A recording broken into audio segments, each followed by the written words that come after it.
Alright guys, hope everyone's doing well today. We're back at it again, fourth straight night of streaming.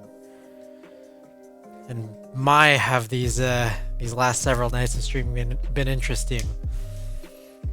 It's gonna continue being a bit interesting too, but Frank, welcome. Welcome to the stream. So I guess first things first, so yesterday I had a couple of folks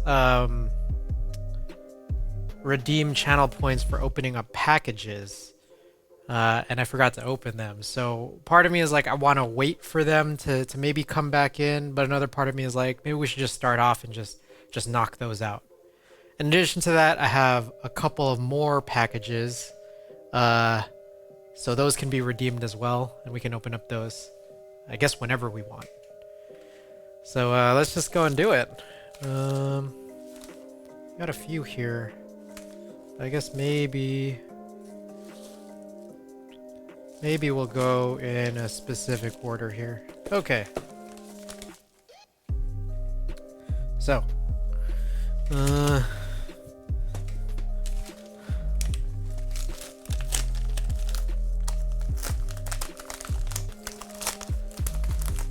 first one in today.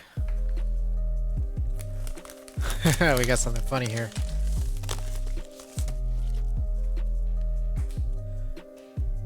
We've got a black MM720. It's literally the black version of this mouse you see here. I got this, I found a sale on it. And I just thought like, oh, this is too good a deal, I might as well just get a second one. But then I've realized, like, I guess the reality here is I might not actually use it. Not certain yet, but it's most likely I'm not going to use it because I actually found another mouse I wanted that we're going to do a package opening for later. Probably not this stream, but as we're kind of spacing it out here. So this one is actually probably, I think Ada was just asking because she wanted another mouse, and I was like, well, I just bought this one and it was on sale, so this might go to Ada. We'll see. I'm excited to see what the matte finish is like on this. I really quite like. This is like one of. I think this is my favorite mouse shape ever. This is the MM720 I got at launch, which was last November, I think. But it's based around the shape of the Sandstorm spawn that was around like a decade ago.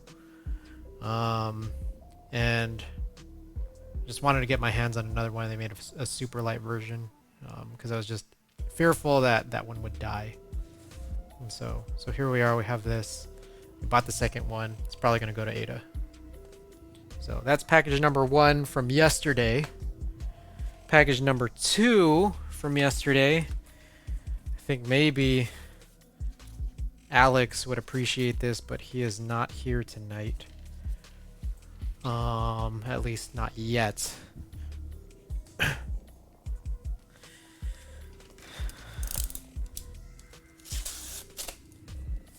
Just opening this up off camera because I don't have the addresses covered.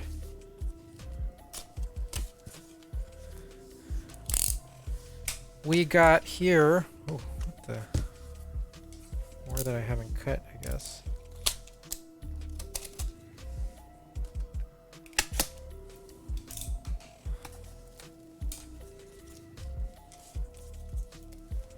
Really? All right.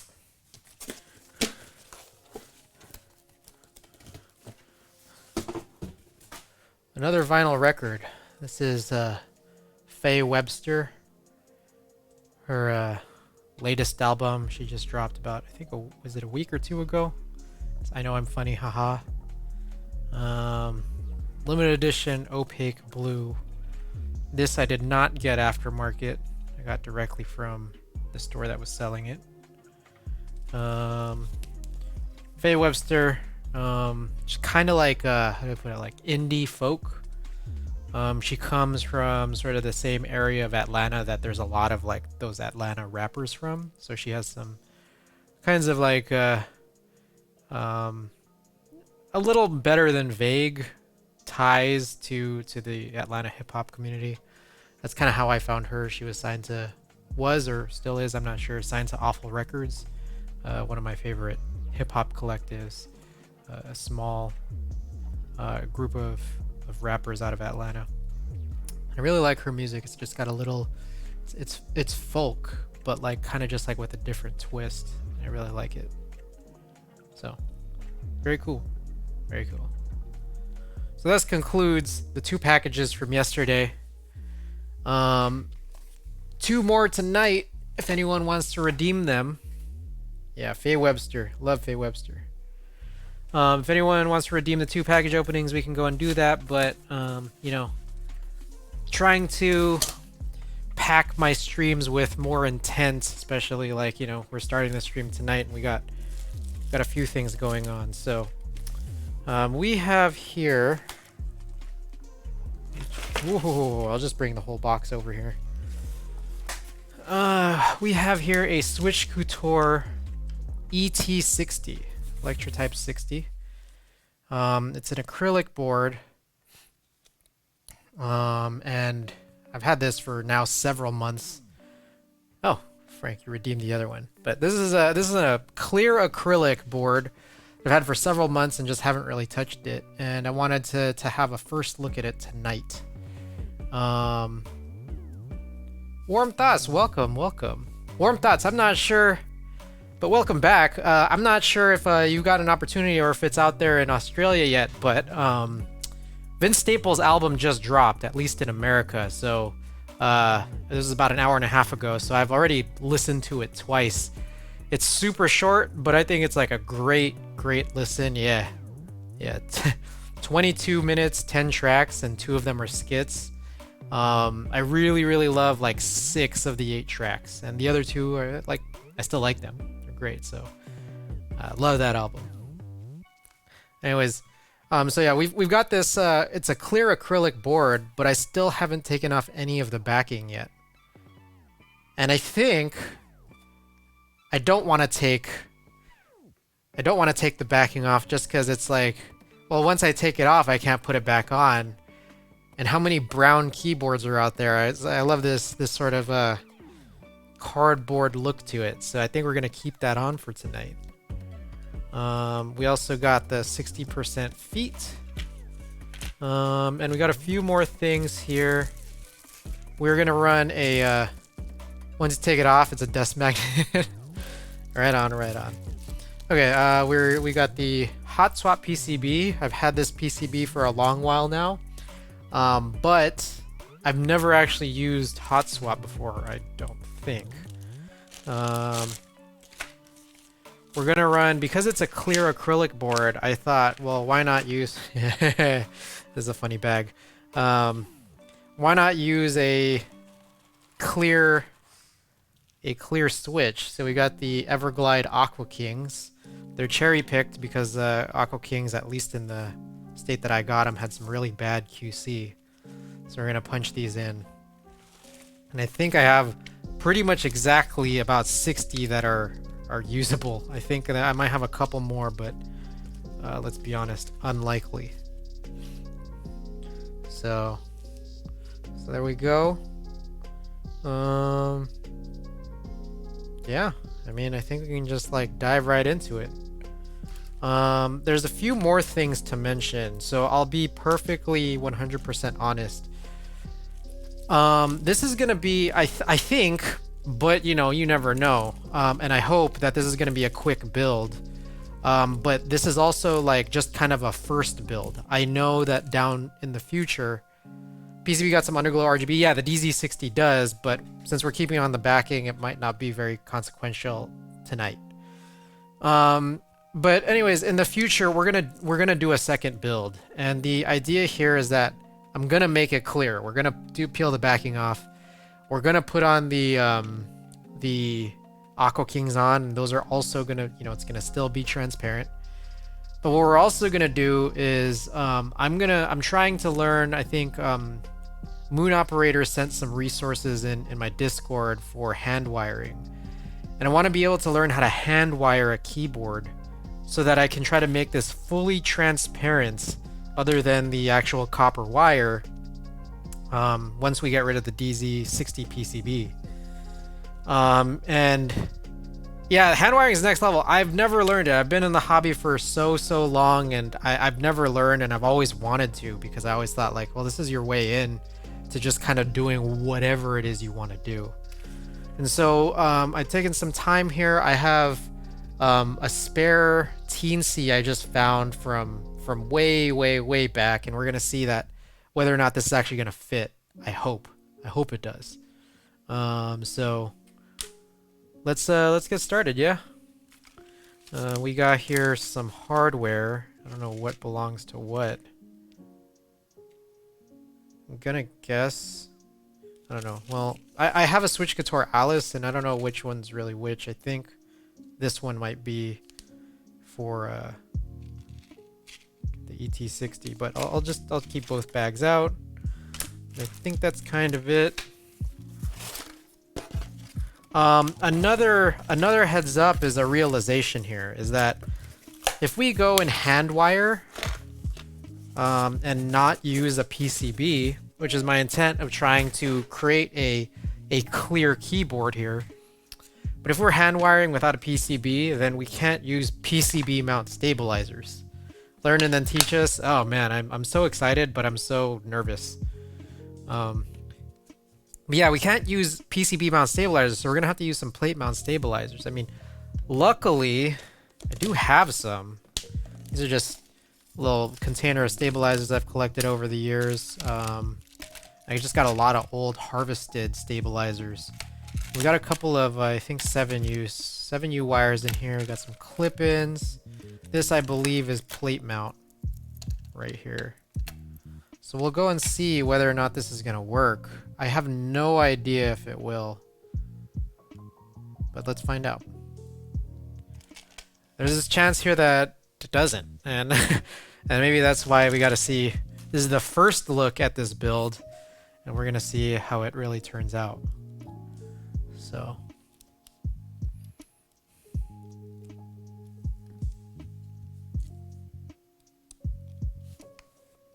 I feel like I need a wider one.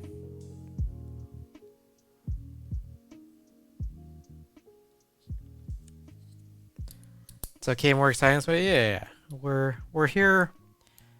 It's funny. I think a lot of this content this week is a little different than what I usually stream, and in all honesty, I think possibly just in general, a little bit different, I think, than what other people stream.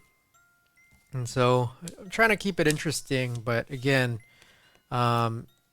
in general, I've mentioned this already, but we have something big going on next month, and everything we're doing from now till then is very calculated, and it's very intentional.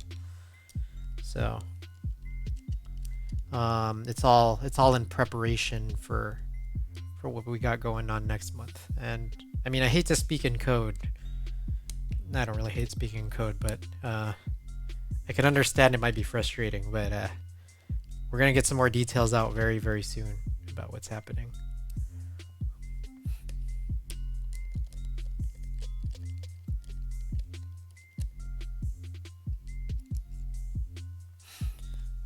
All right.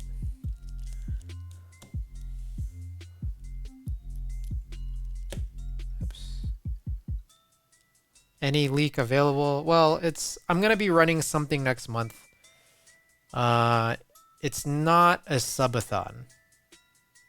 At least I don't view it like a subathon, but we're just still in some 1 month in advance stages of trying to just organize, get everything ready and good to go. But yeah. Okay, so here we go. Everything is off. So what do we see here? We have 5 discrete layers. Yep, hype. Thank you, thank you. All right, we have 5 distinct layers here.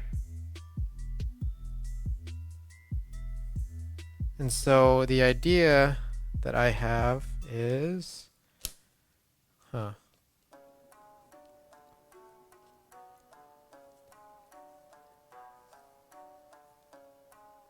we really need this stuff like aligned more perfectly than I am having it right now.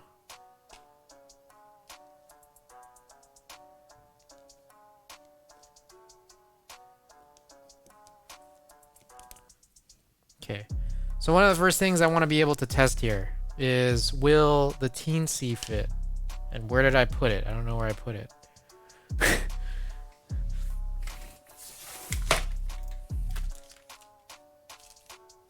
All right, here we go. So here's the teensy, and this idea here is that, like, can we set it down? Oh, so this feels like trouble.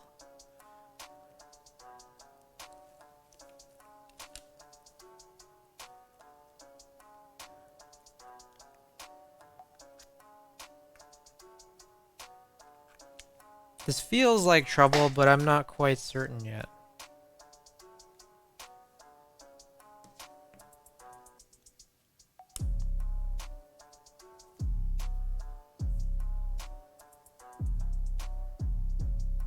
Also, give me a second here while I figure out what I have done.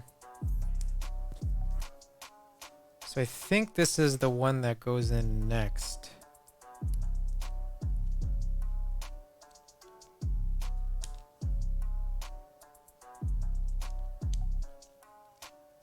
This teensy is mini USB.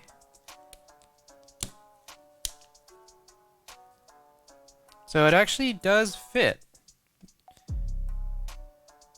It does fit. It kind of shifts around a little, but you'll have to put it upside down. So, but it does fit, and it's good. It's good to know. Enough switch clearance. Oh, good point. Hey, it was like, because I'm kind of looking at this like, hey, will this fail immediately?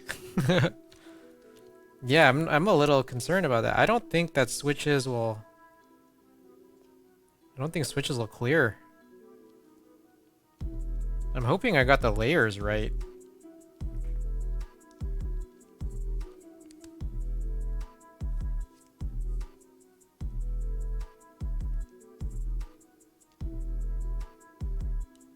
Oof. Yeah, I don't think that this will work unless I'm missing something.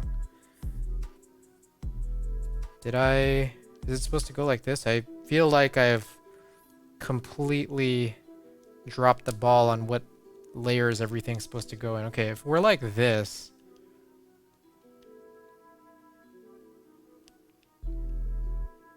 will this work?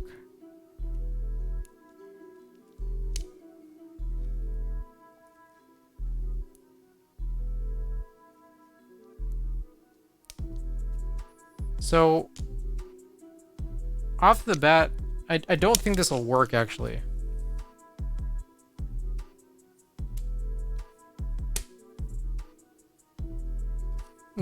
I mean, it's really silly looking.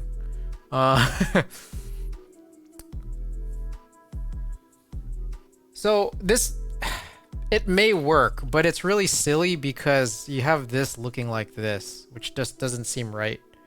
So you have what's supposed to be, I guess, like from the top, the second layer. If I just switch it downwards into this position here, the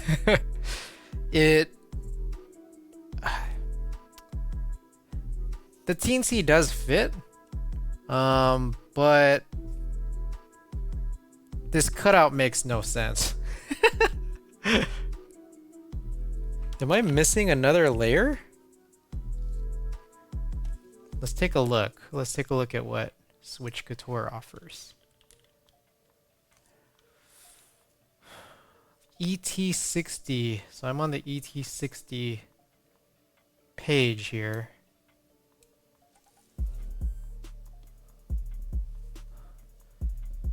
So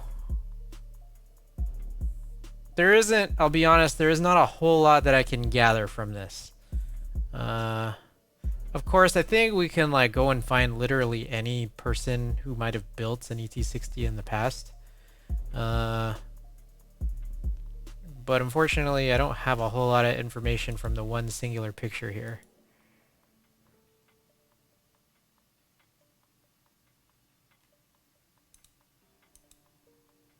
I mean, instructions. Is it teensy for hand wiring? Yes. Yes.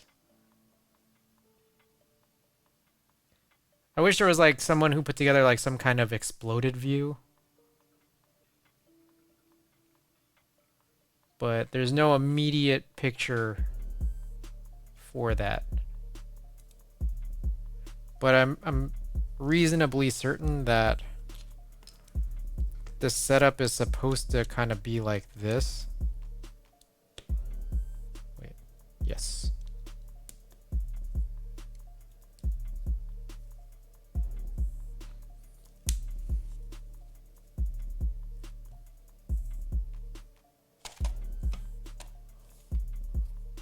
So you have like 3 layers of this entryway before you get to the top 2 layers. Reasonably certain it's supposed to be like this, which is a little bit weird. But I mean, I guess it's just how it is. I think that's supposed to be like that. There we go. So there's like, even in general, I'm just now wondering. I don't know why it did that. I'm now wondering, like, how is this supposed to work in this context now? So first of all, another thing I noticed is that, like, this middle acrylic layer is so thick that these guys don't actually even snap in. So I find that, first of all, very interesting. It's like an interesting choice that we have here, I suppose.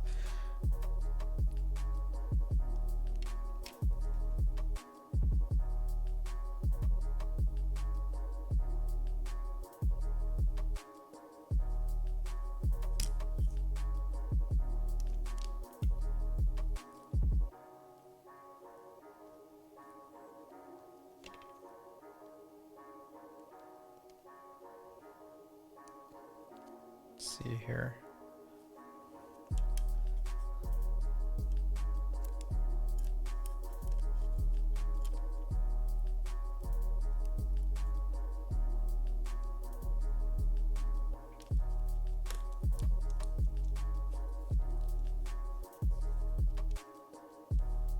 Well, I mean, I guess let's just go and see. Like, I'll plug in a couple of these guys. Just so we have like a good frame of reference on what is happening. So we got this bottom corner one here.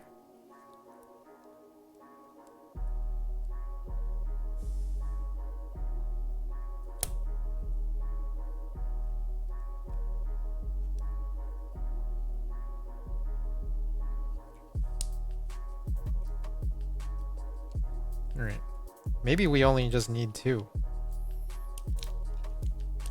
So as soon as I push it down,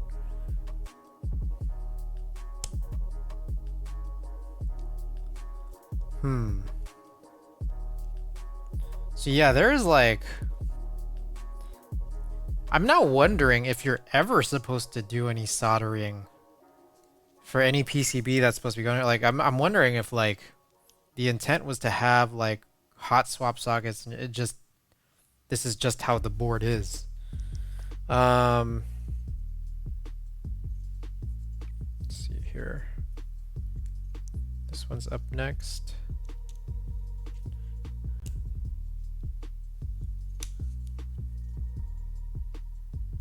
That's interesting. Yeah, because what ends up happening is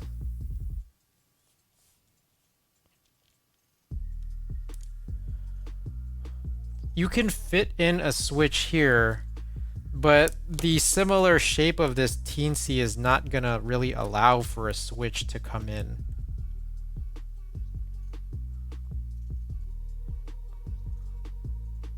So I mean, I guess an alternative is we would just have to find a place to just shove this in, which I don't know that there is any. What we could do is like not have it be a removable cable. If we were to find a way to just like be able to set this down somewhere and then like route it through.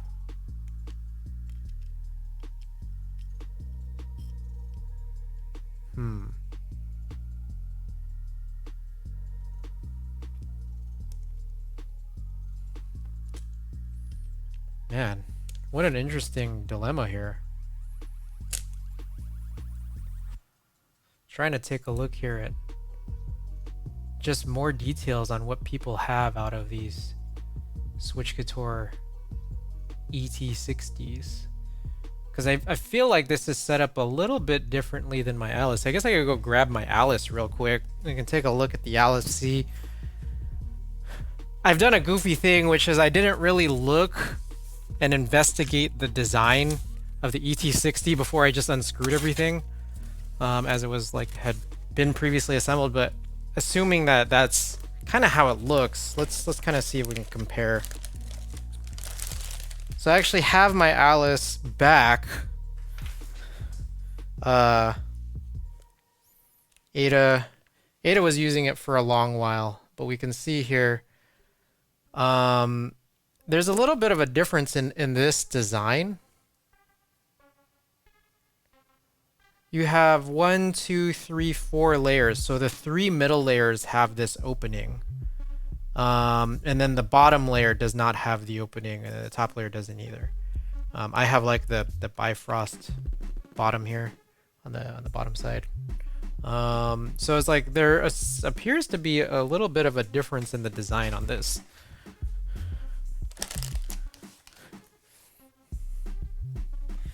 What I might have otherwise expected is that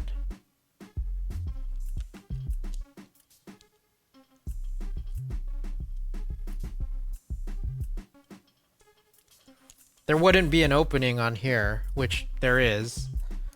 Wow, readings, yeah, it is actually pretty nice in terms of that finish. Yeah, love it. But yeah, there's an opening on the very bottom layer. And it's like, instead of the middle 3 layers, it's the bottom 3 layers. And so there's like very, very little clearance here. So I just find that a little bit strange. One thing I wonder is, could we theoretically... I mean, it's the same sort of idea that I had from before, which is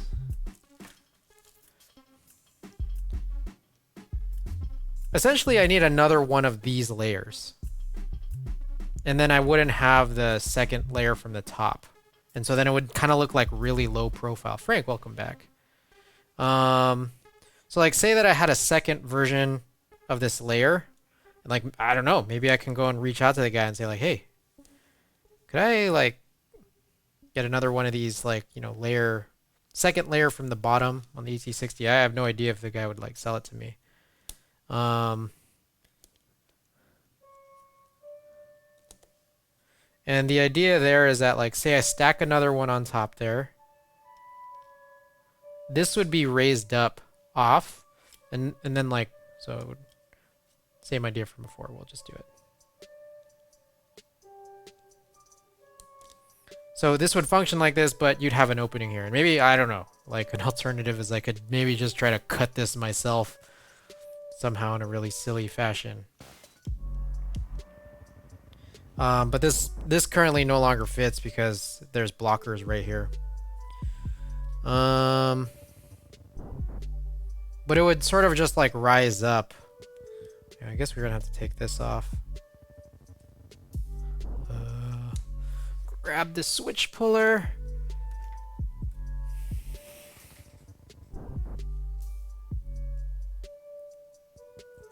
And I'm kind of wondering if, like, maybe weirdly enough, what if we just end up doing this?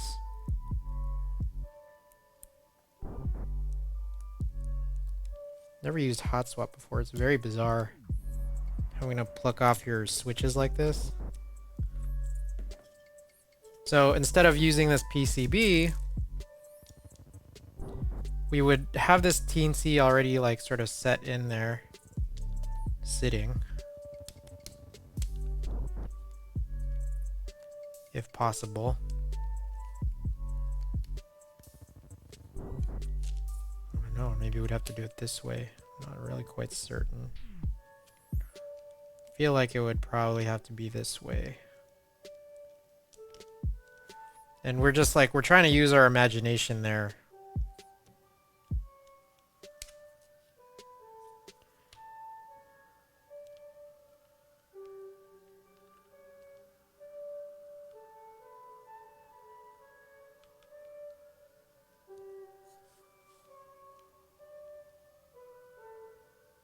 Oh, there's a number of problems with this idea. This guy is too, like, you can't actually put this guy in here.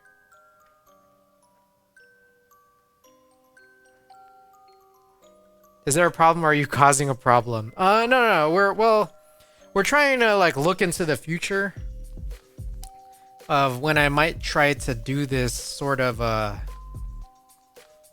yeah, the hand wire build. I'm not trying to do the hand wiring now, but I'm just I'm trying to see whether or not it's possible. And I actually think there's a number of problems with doing this. So I actually don't think we can.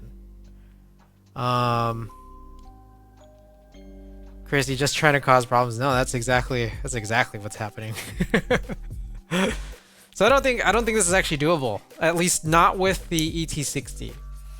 There's this chance here that I could theoretically try to make my own stacked acrylic board and then do this.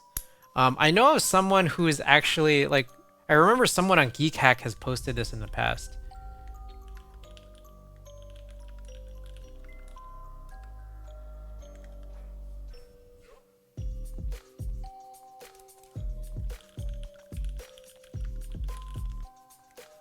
I'm trying to see. I found it. I think it's this person here.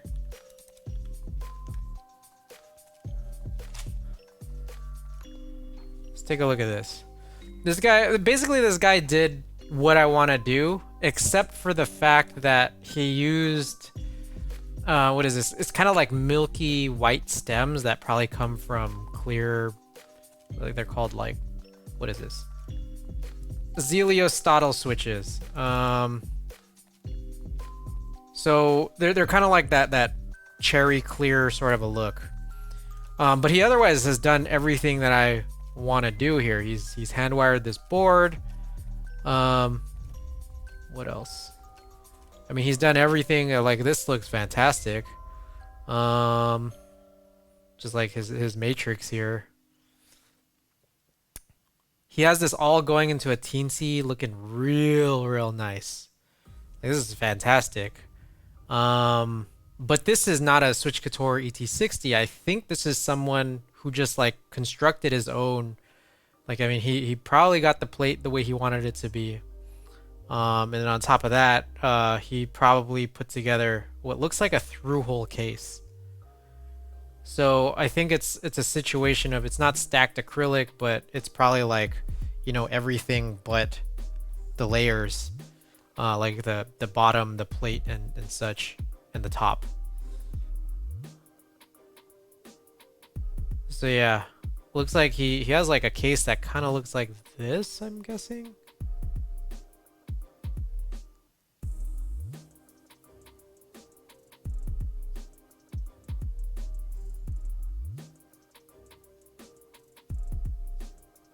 And then he uses SPDCS, which I actually do have on hand here.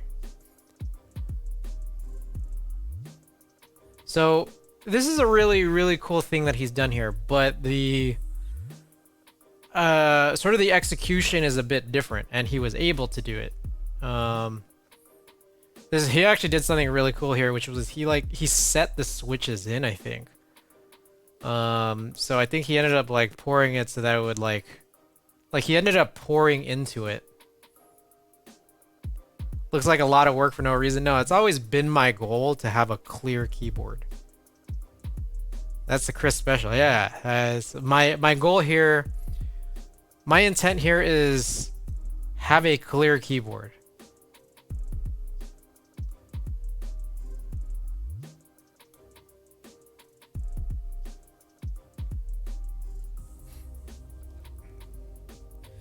But it seems like this, we're going to have some issues in doing that here. I think it's basically, it's going to be impossible for a couple of reasons.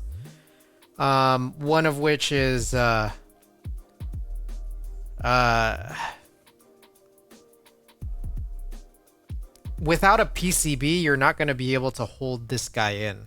Like, you're not going to be able to hold an enter key in. So that's like one of the first big problems. The second big problem is, can you even fit a teensy in here, given like the way that the sort of the actual construction of the ElectroType 60 design is not going to allow for this to happen unless we go and ask the guy for some more stuff. But we're already kind of boned from this point too. Yeah, damn, that's tough. That's a tough one. Let me see. I'm going to go back to this. I want to see how he stabilized his spacebar. I wonder if he used PCB mount or what.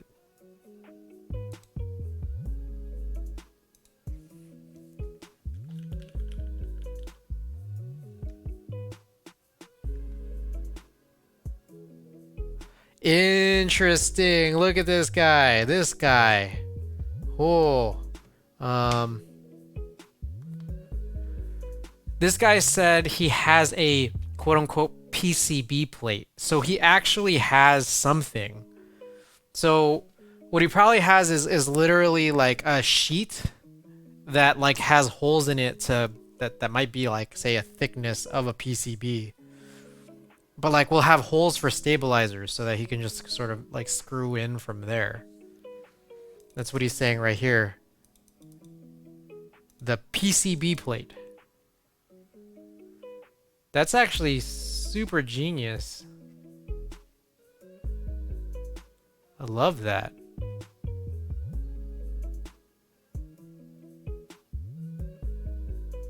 But yeah, I mean, it's still, for this, it's still not going to work just because of, I guess, how thick this plate is and how the fitting just in general is going to look. And that's the big unfortunate part. So, dang. Like, and this is just like a totally different construction here.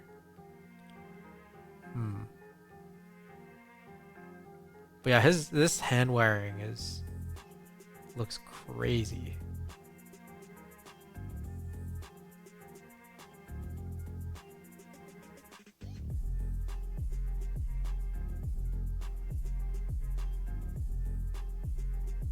Dang. Well, I guess for that clear keyboard, it's gonna be back to the drawing board because this one right here, I don't think is gonna work for it.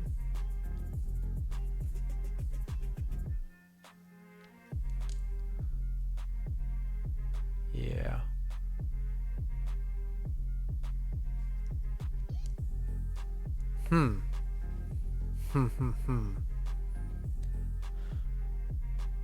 Well, oh, that idea of that PCB plate. That's pretty crazy. If I get something like that cut, then this would be possible in that way. But only if, like, yeah, there's two conditions to get this work. We need to lift this off a little bit more. And that's number one. So, I don't know, maybe, like, if I had something to, like, lift this off a little bit, and we cut that PCB plate, so basically I would have to, like, I'm intentionally not getting it to, like, you know, fall into the holes, but we'd have to have something like this, plus that quote-unquote PCB plate. And then I think at that point an idea like this would work.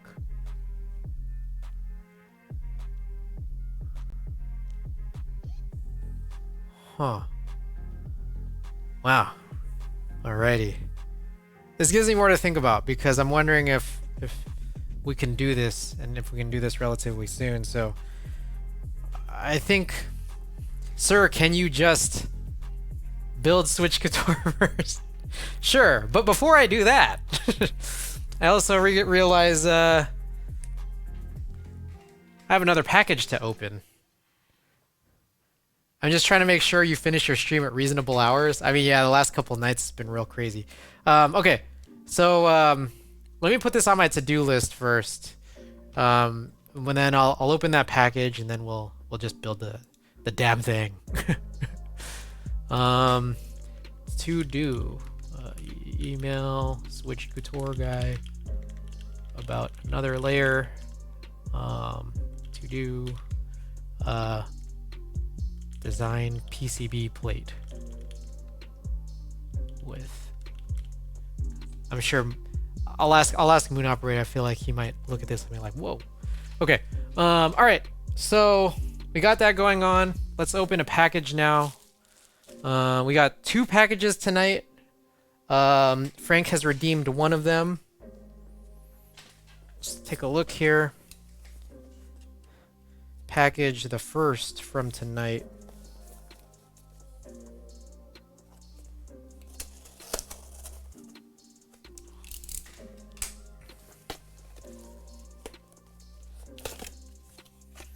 We got 2 of these guys.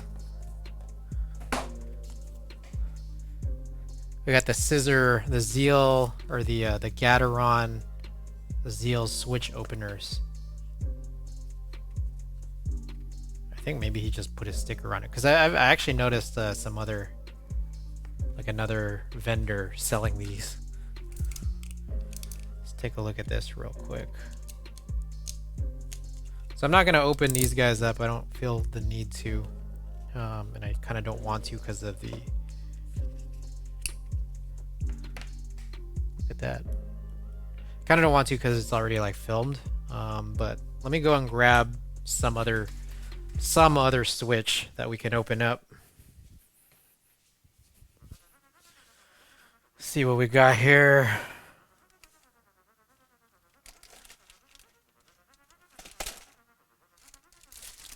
All right, we got some Pinocchos. Some Pinocchio switches.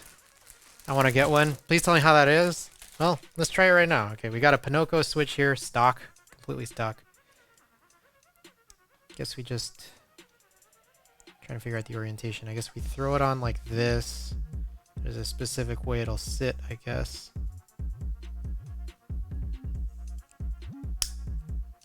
Ah. That looked like it didn't go all the way. Let's try that again. One more time.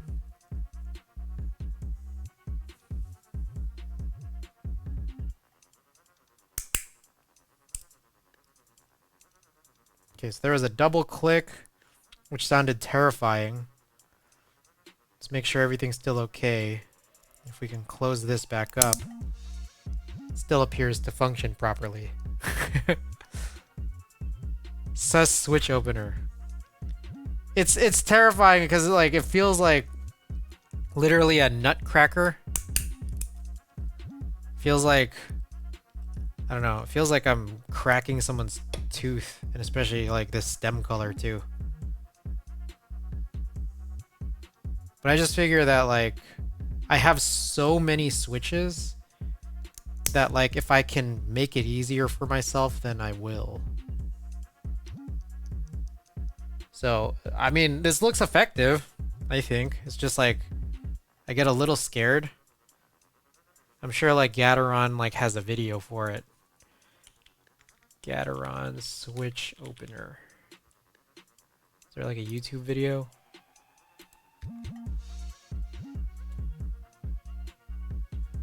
Don't open long pole Franken switches with this, else the pole may poke through. Got it, got it, got it. Okay, so but like long pole in their normal housings are probably good, right? Except for like, I guess like the holy pandas on drop. Because like you could probably open like Novel Keys Cream, but you can't. You should not open. What is it? Like if you Franken switched a cream stem into a tangerine housing. Let's quickly watch this.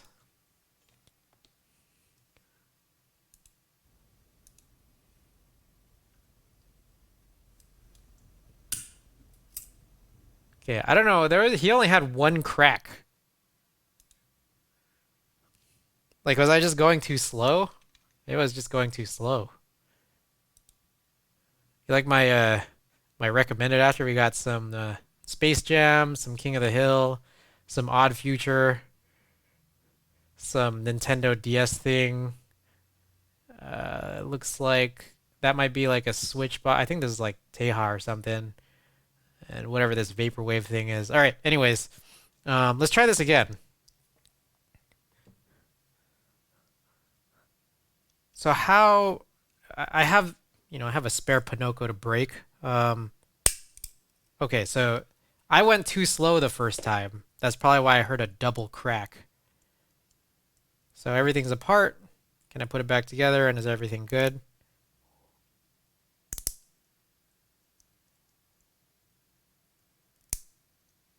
There we go. Looks good. Looks good. How does this compare to one that I haven't opened? It's the same. So I guess we're good. Cool. Alrighty. I bought two of them, one for me and one for Ada. For those of you who don't know, Ada does a lot of my switches for me. So it's very nice. But I've been slow. I think like I haven't really been using, like I haven't been doing a lot of MX builds. So like I don't have, like I have so many switches that are stock right now. And like I give some to Ada. And then like because I don't ask for them that quickly, I guess like, I don't really get them back that quickly because I don't need them. But we're going to do more MX builds, especially like now and in the future. But okay. Anyways, these Aqua Kings were actually done by Ada. So it's very chill. Okay. So let's just get back into it. We are doing a clear acrylic switch Couture et60. But we're not going to peel the backing off because I want it to look brown.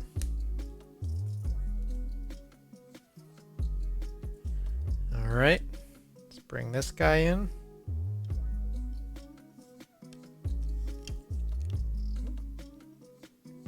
We want to just have a couple of these guys as sort of guides.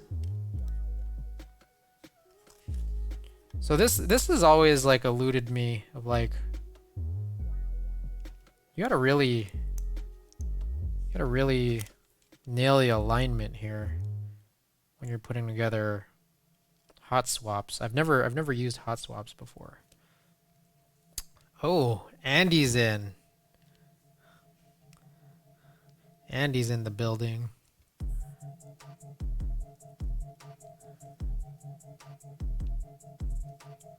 So, I don't know, I guess I can just drop this in now. Or are those the Cheetos? The Cheetos cross? Oh, those are pepperonis. Rest in pepperoni. Alright,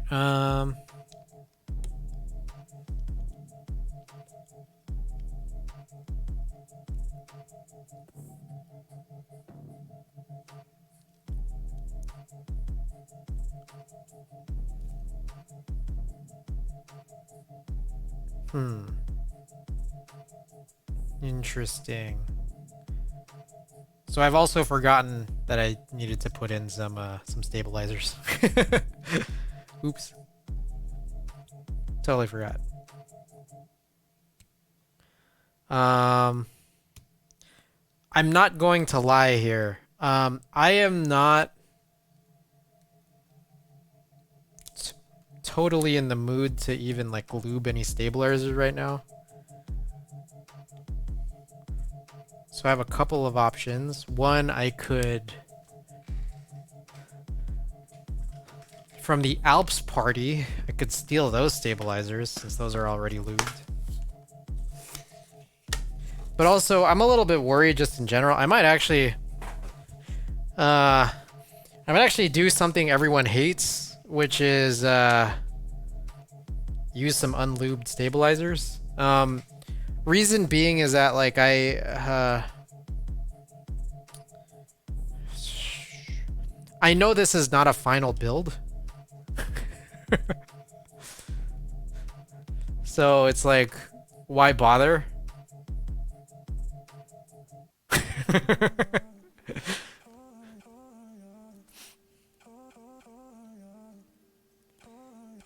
Two is that I don't want to get like messy lube everywhere.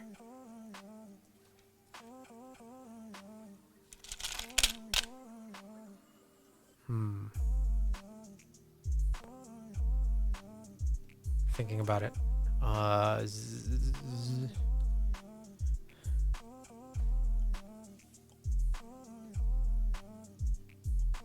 Yeah, that's crazy. I don't even think... Yeah, plate mount stabilizers wouldn't even work on this build. So it would have to be... We could use the the clip-ins that we literally just took out last night from the KMac. Completely unlubed. Part of me is like, fucking, let's just do it. The rattly, unlubed clip-ins from yesterday.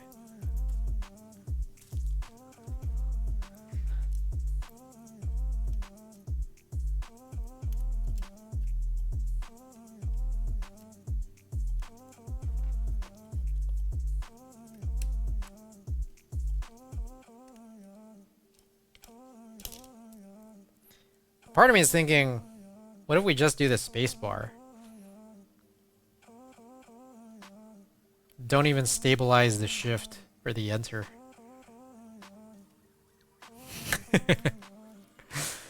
What a funny build.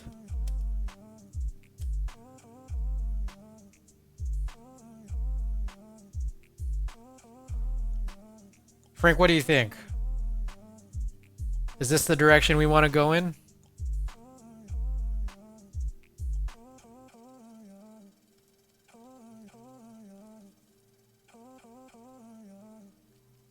Build as intended. The intent was to do this really fast and just sort of see how everything would look. So I think if that's the intent, then let's make this as like, how do I put this? Time budgeted as possible. Like it's not a money budget, but a time budget. All right. And if that's the case, then we're even gonna not take the 1 minute it'll take to put in 2 stabilizers on left shift and enter.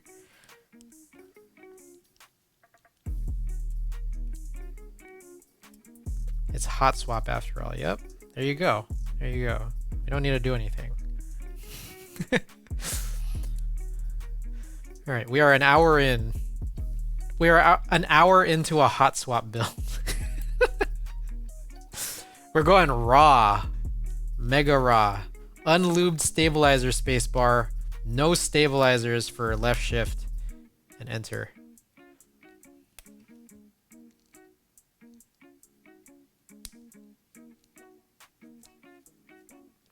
You're pondering about the future build. Well, that was a part of it. Part of me was looking at this like, I already intended that I was gonna use a huge amount of time just trying to figure out what was possible. It's like it's sort of like this stream was for R&D really. I had already in my mind allotted, I budgeted for R&D.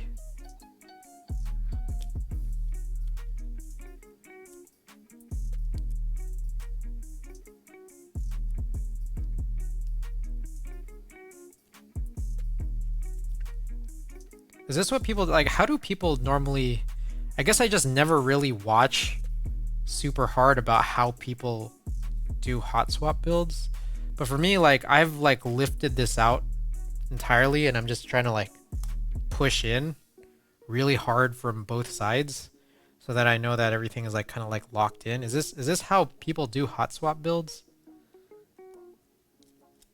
Just trying to get super into it and super aligned here.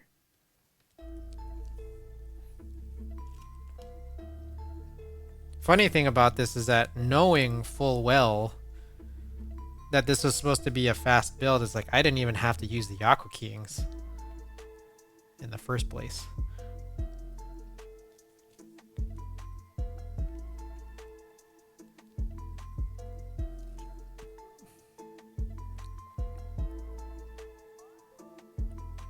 I could have used any stock switch. Alright, I'm trying to recall, there's something about, again, this is my first time using hot swap, that you're supposed to ensure that your pins are straight so that they don't get bent on the push down.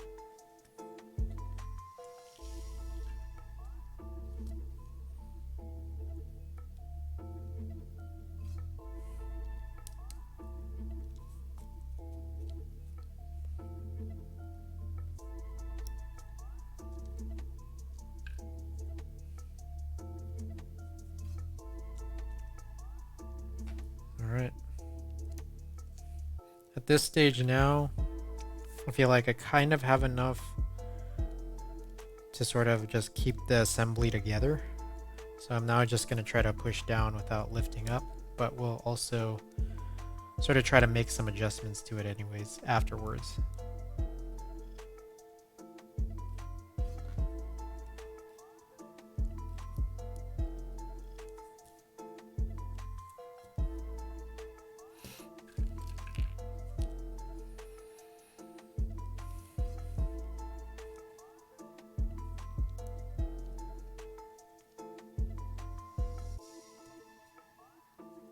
It's like you kind of got to push pretty hard, huh?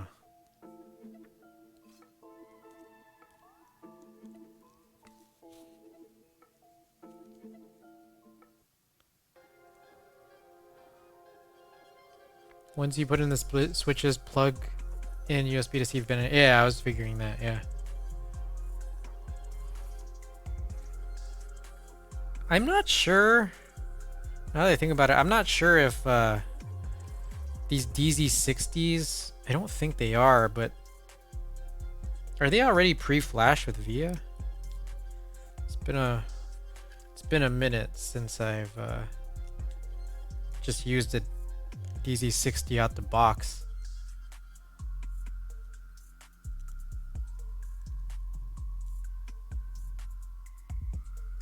Might be. Damn, you gotta push in like with the force of Zeus's thumb.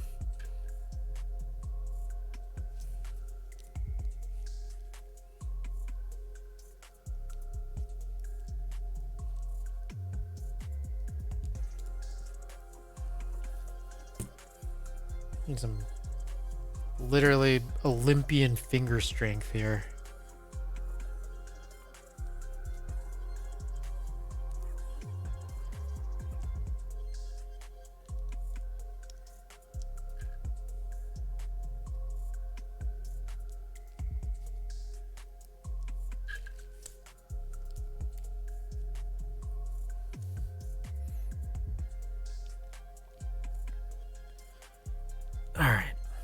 But it is going quickly.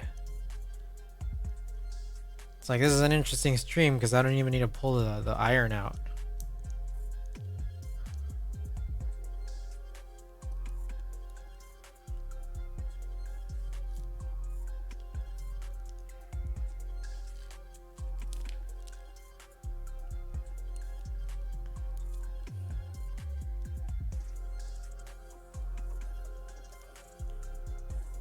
That said, do I like the experience? I like that I'm getting the experience now, but I can't imagine willingly wanting to use hot swaps.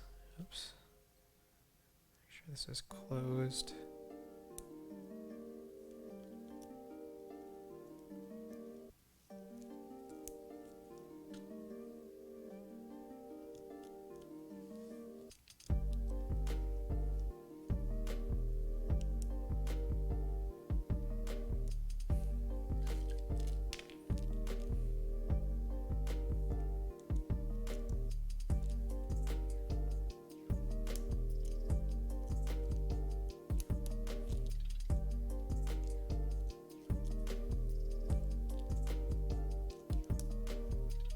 Alright, pushing in. Almost done here.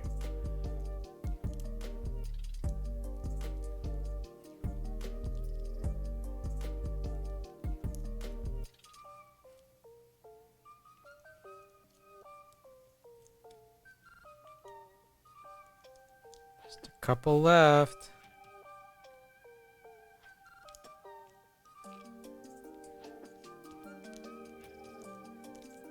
The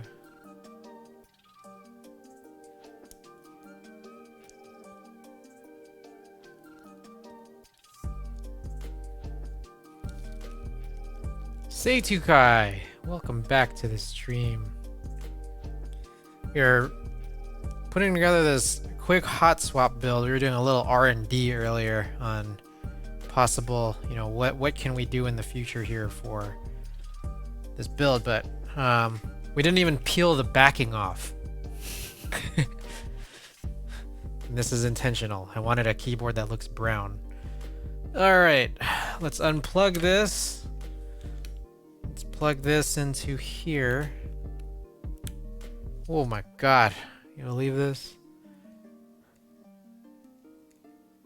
You gonna leave this disaster? Alright. Let's open up VIA. Oh, nice. It is pre-flashed with a VIA hex. Okay.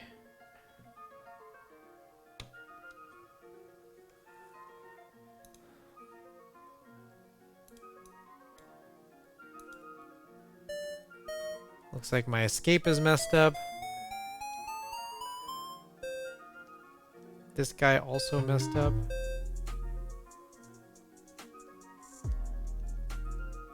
What happens if you pull out a switch, like while it's plugged in? Do you guys know? I'll throw in like a little screw on some of the broken ones.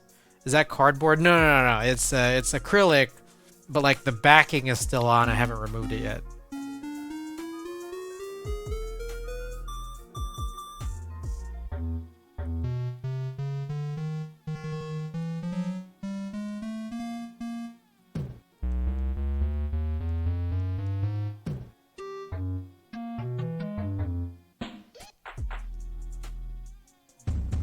Okay, all but two. What it appears to be the plus and the escape. All right.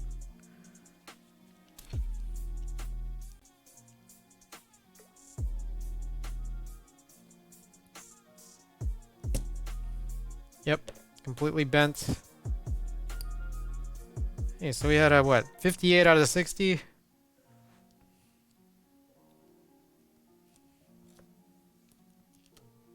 Pretty good rate, right?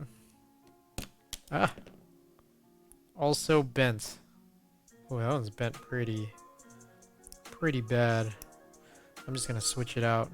I'll fix that later. Okay. Plug in again.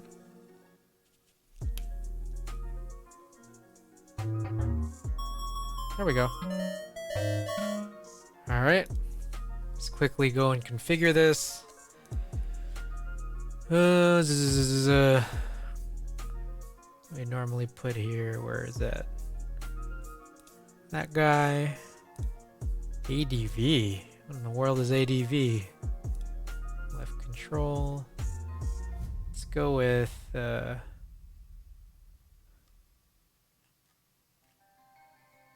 wait, am I crazy?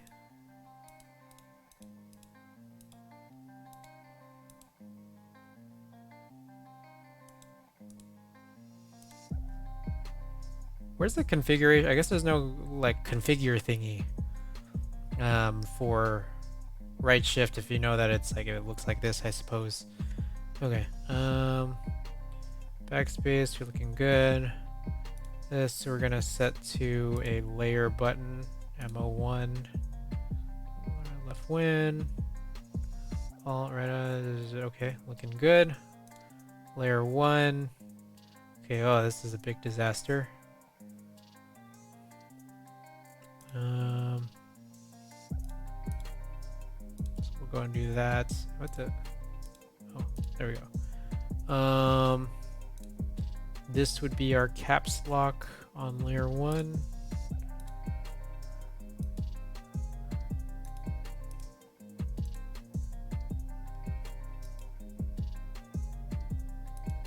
Let's see here.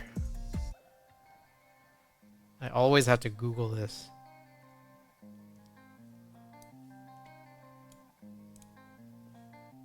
I always use it and I never know.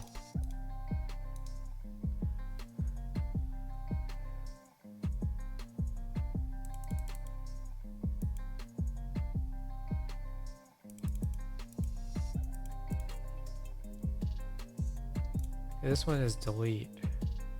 Insert and delete.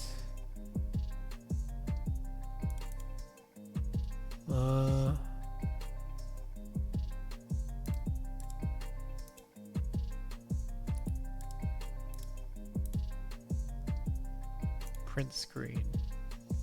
This right here is up.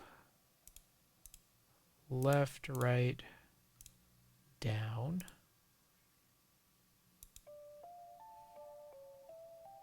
Page down, page up, home, end, star slash plus minus. Star, where is numpad? Star slash plus minus. Got print screen, scroll lock pause. Media, volume minus, volume plus, or yeah, mute and eject. I guess that's it. All the rest of these, we will put this down arrow.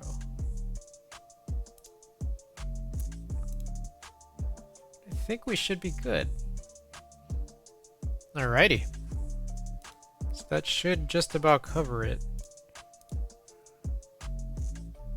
There we go.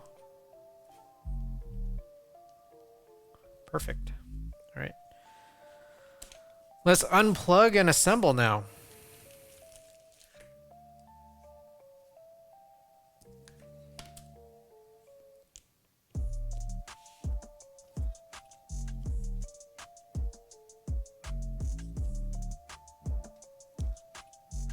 What a funny shape. Okay.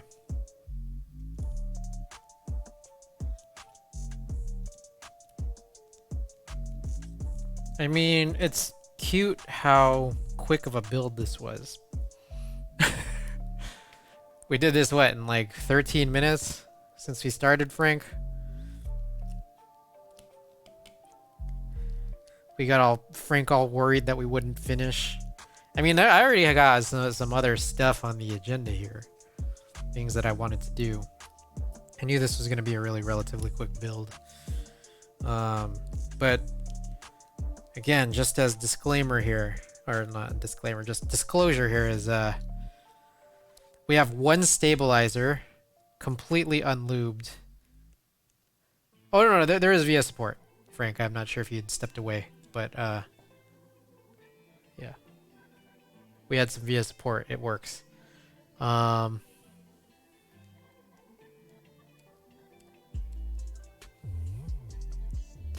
am always beast. Yeah, we're good. We're good to go. This is pretty much a done product here. Two stabilizers are not present, and the last stabilizer is unlubed. So, anyone out there who is curious, this is not going to sound very, very good. on space. Quickest build in Chris's stream history. Oh, you got it. Alright. There's now the next concern of like, are there any of these switches bad? And this one is.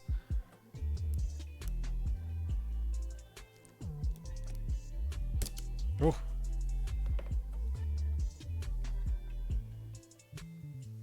Bad. Let's go and check which ones are the bad ones, which I guess we should have done beforehand. That one's pretty bad. I probably should not have screwed that in, but we can take this out.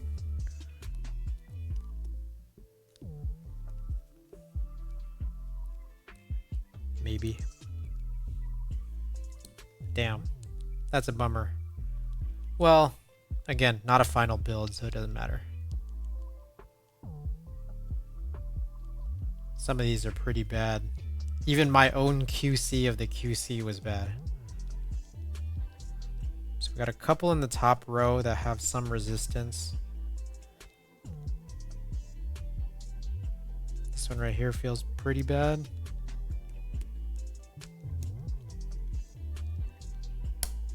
In the world?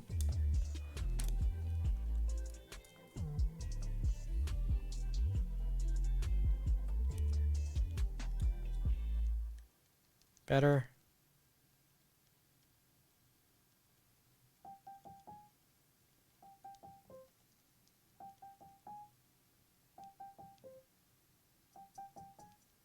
That one don't feel good. Right shift.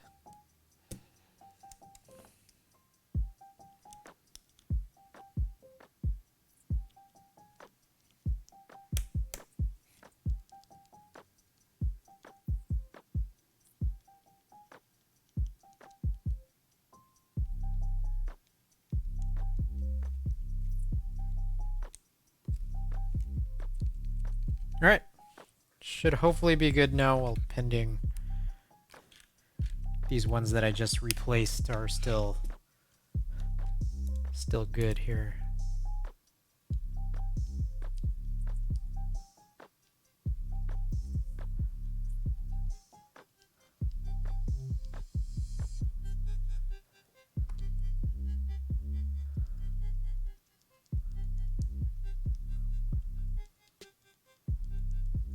Eight streams, 4 mods. That's crazy. Oh, that one's bad. May have bent a pin there on right shift. Yep. Damn, that's terrible.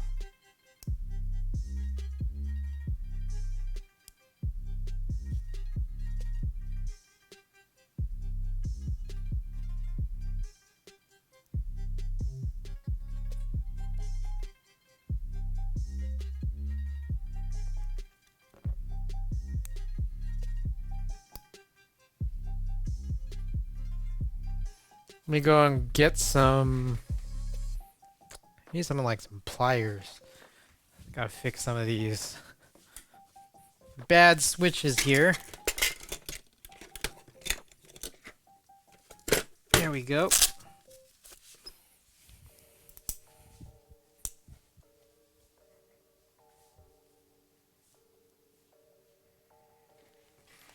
Let's try this again. Just Listen album is so different but so good. Oh yeah, no, it's production's fantastic on it, I think.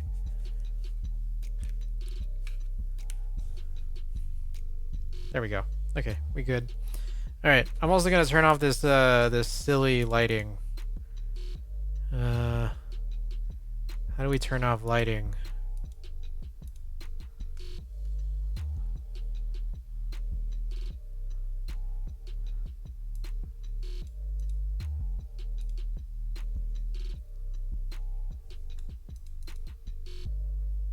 Is that BL?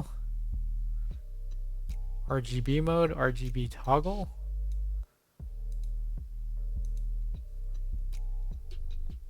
There we go. Got that goofy ass lighting out of the way now. Chris and I stand Miz, yeah. It staples so good. Alright. We'll unplug again.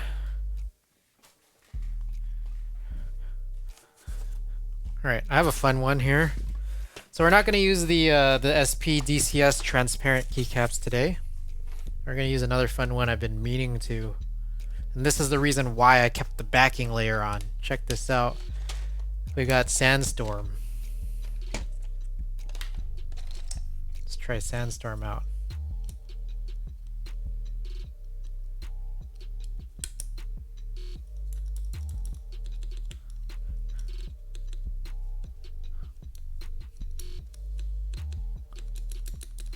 Alright, that rattly spacebar. Hope y'all enjoy the rattly spacebar.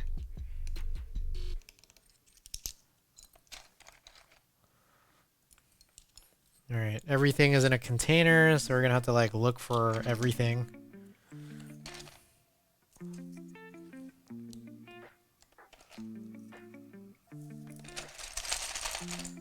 Yo, you got Sandstorm, right? Yeah. It's nice, it's real nice. Function. Damn, I'm getting like every key that's not for this. Oh my god. You gotta be kidding me. I swear, I feel like I put all the keys I won't use at the top of this container.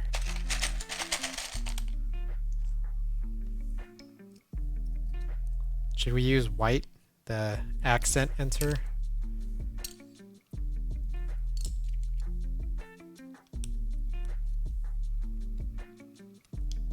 I see the vision now. Brown keyboard with Sandstorm. Yeah. That was the point of this, and that's the other thing about this too, is that like there's this chance here that this is not gonna always be brown. So it's like I wanted to be able to just like at least do it now. Like if I ever like peel off the clear or the clear acrylic backing layer. GH. Then it's like, well, the whole brown theme goes away.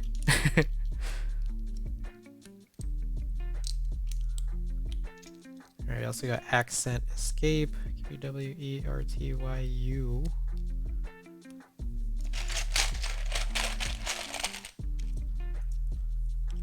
Right shift.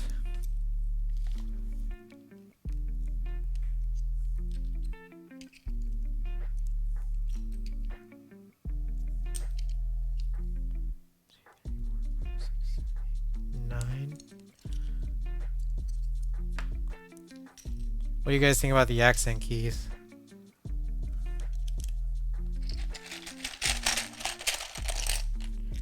Would you guys use?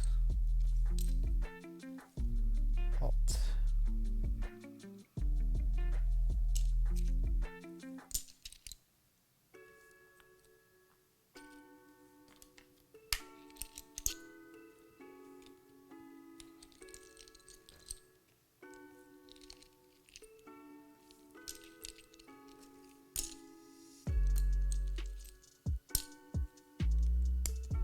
No accent? Okay.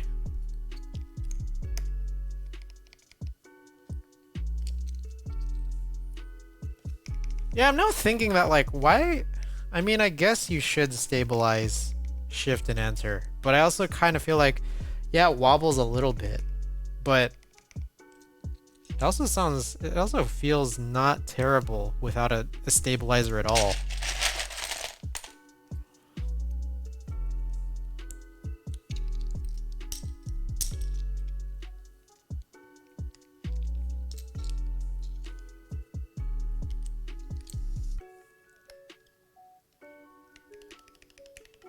Not terrible.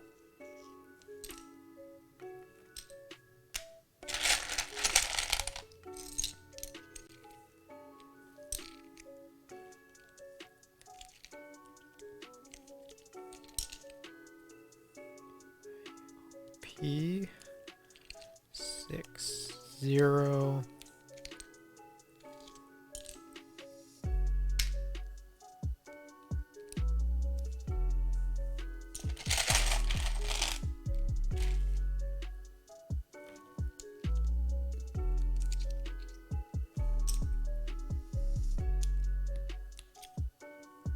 Maybe, I don't know, maybe I'll look at it like another dimension, which is just like, well, what if I just keep it brown?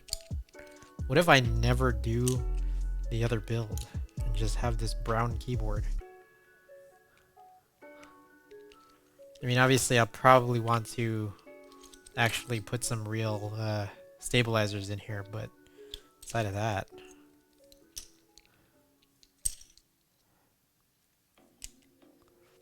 this is fire.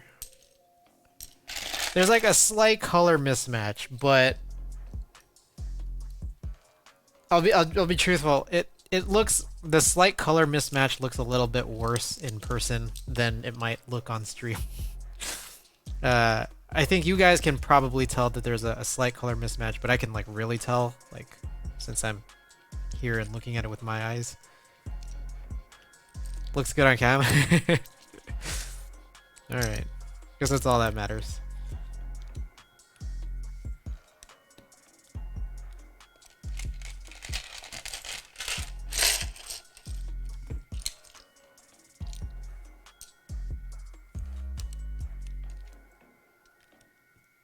Oh, I forgot something.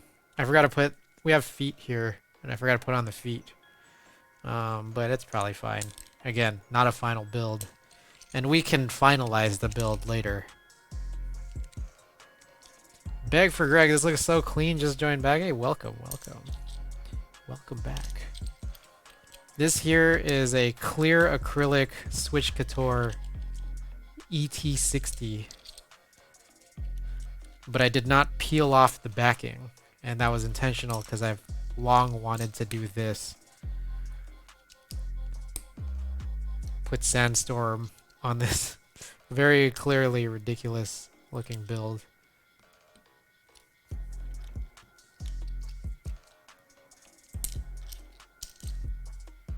Alright, so you may have noticed here I did not put the two super keys yet. So I think there's some code keys here. What I feel like is has been largely ignored or like unused. Would have never thought of doing this. But I think it's largely been unused in the time that I've returned back into the hobby. Is a lot of sets, a lot of early sets would like forego anything that would like be relevant or useful for HHKB or just Win keys, Windows keys in general. So people would use arrow keys in its place, and I feel like I haven't seen that in a very long time. So I just wanted to be able to do that. All right. Honestly, I feel like it's a little ridiculous I didn't put the feet on. I think I should put the feet on. So I'm gonna just open this up. If you're doing arrows, do one for FN as well. Like do like a down or an up. I was thinking about that.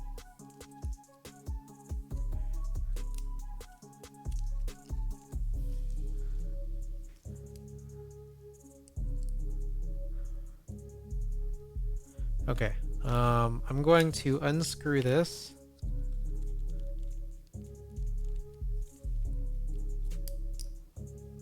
You like up?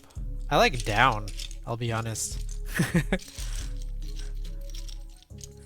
But I guess it makes sense, like you want to go up one layer, you know?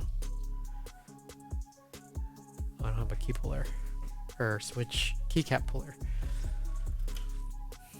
Is down the right profile? I think it is. I usually use R5. Oh, I see.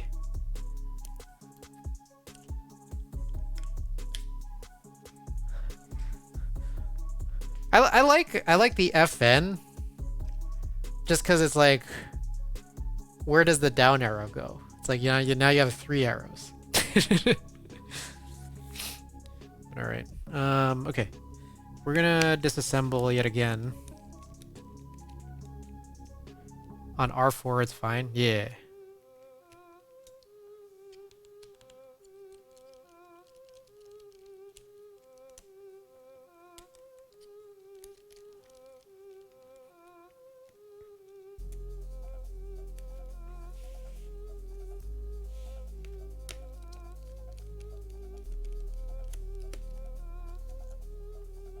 What camera are you running for top down? This one right here is a Nikon D750. If you're interested in my setup and some brief explanations of what's going on, feel free to hit that exclamation gear command. It gives a good rundown, but I'm also very happy to talk about it too. So let me know. All right, I'm gonna pull this guy off, all of these guys off, and then I'm gonna try to recall what to do here. So I believe, yeah, for sure. So yeah, you can read the explanations, or I can just explain here. I run Nikon, which is like, don't do it. Like, just plain and simple, don't run Nikon. The explanations are good. Right on, right on. Thank you. Put a lot of work into that.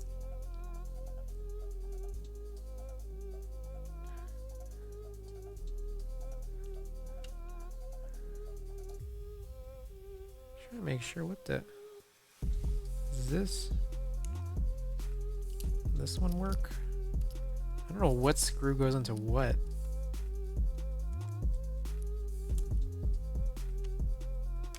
I guess it's this. I just like spat out a bunch of screws.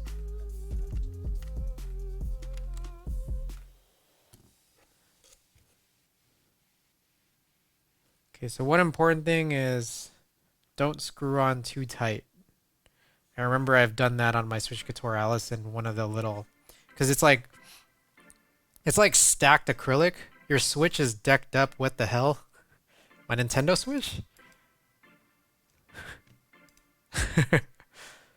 Yeah, kind of, yeah. I'll be perfectly honest, some of the other I think, like, what was it? The clear Atomic Purple Pro Controller shell, like Ada did that one for me. And also she just keeps it at her place.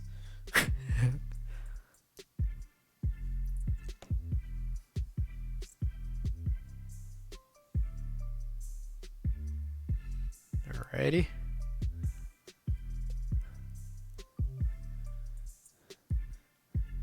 You guys get a load of the recent Switch OLED model update refresh and how it's not actually a Switch Pro. I might still try to get one. Alright. Should be good there. Let's try to get all this back on.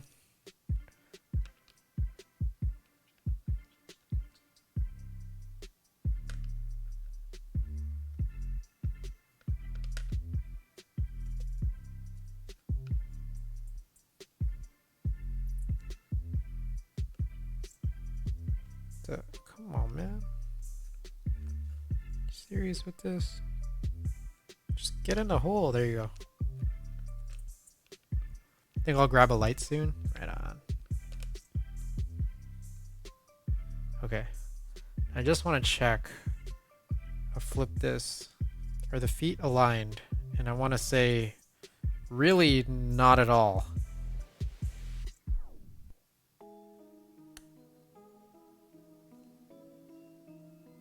Yeah, this one's completely like misaligned. See if we can adjust for that.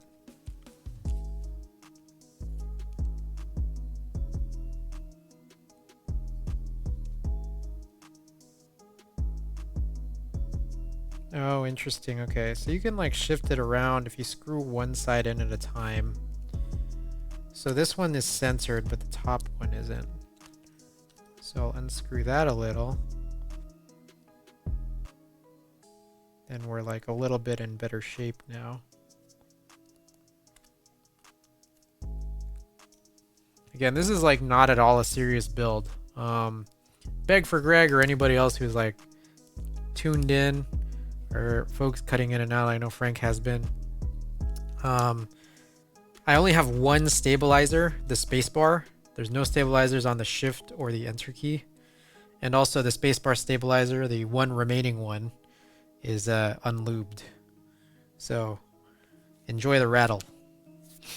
None of this is a serious build, but at the end of the day, looking at this silly non-removed acrylic back actually does look kind of nice.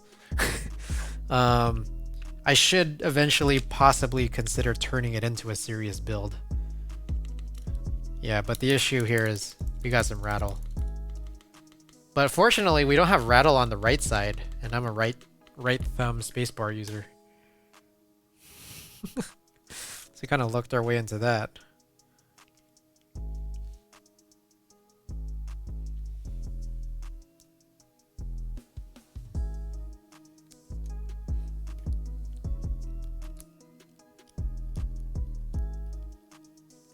But I agree, yeah, left shift and right enter don't need stabilization, I feel like.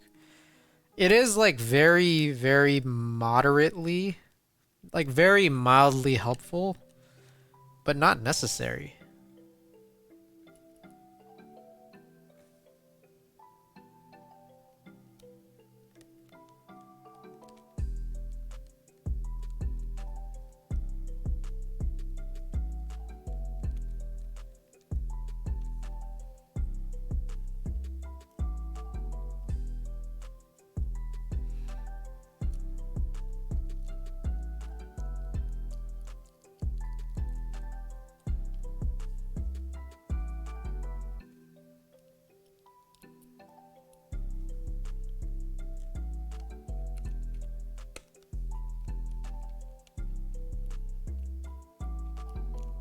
.75U and above need, yeah.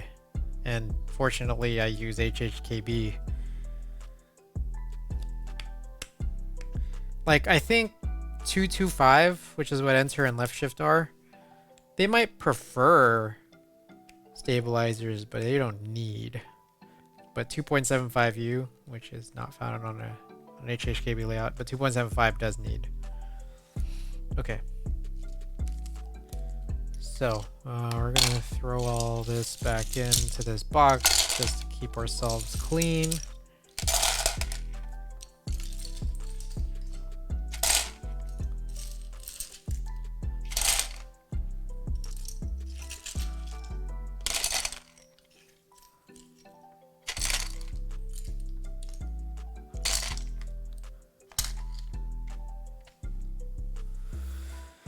Alrighty. These guys back in.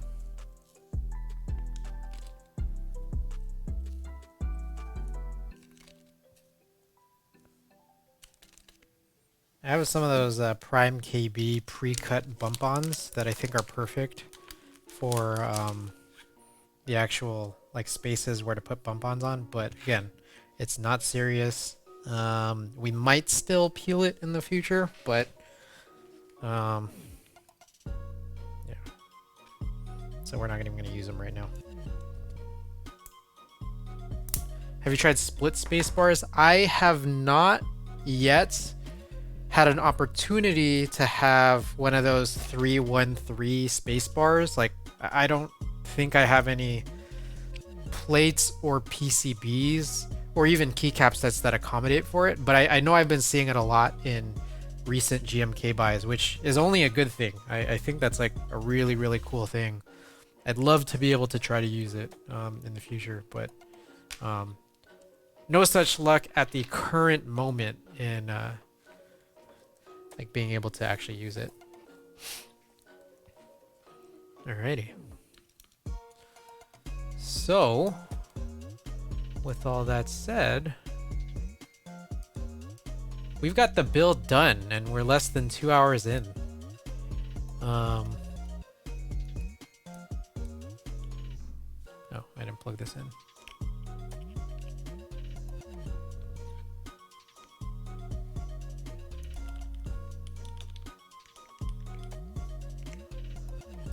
Oh, Coward with the big ol' raid. Party at 19. Thank you for the Range Rover. What? Did everybody get Range Rovers in Coward streams today? Is that what happened here? Dang. Dang. That's crazy. That's crazy. Guys, welcome, Coward. Do you know how to pronounce Couture? How do you say it? Any Range Rover available? Huh? Hold up. Hold up. It's definitely not kosher. Is everyone grilling Coward? I gotta go. Is everyone grilling Coward on their on everyone's way here? Is that what was happening? Alrighty.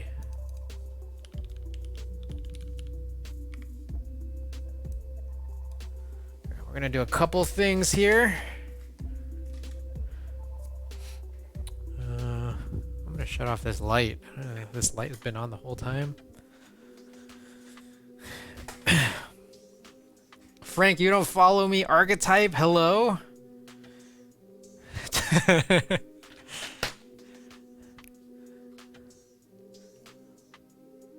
Alrighty, so a few things here. Everybody welcome. Coward, I peeked into your stream a little bit before I started. I think I saw something about it being a test stream. Guessing you might have just been doing, I don't know what you were really doing. I was doing nothing. That's fantastic. Give me 1 second. She was eating umami.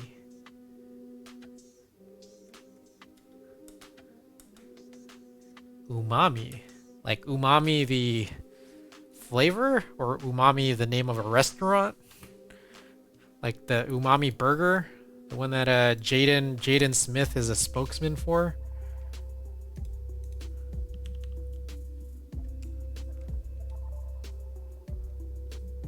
You're eating pad thai. Right on, right on. Archetype umami burger is good. Umami burger is amazing. Umami was the first time, I think like 4 years ago. I think it was 4 years ago. Umami burger was the first time I ever had an Impossible Burger. Alrighty.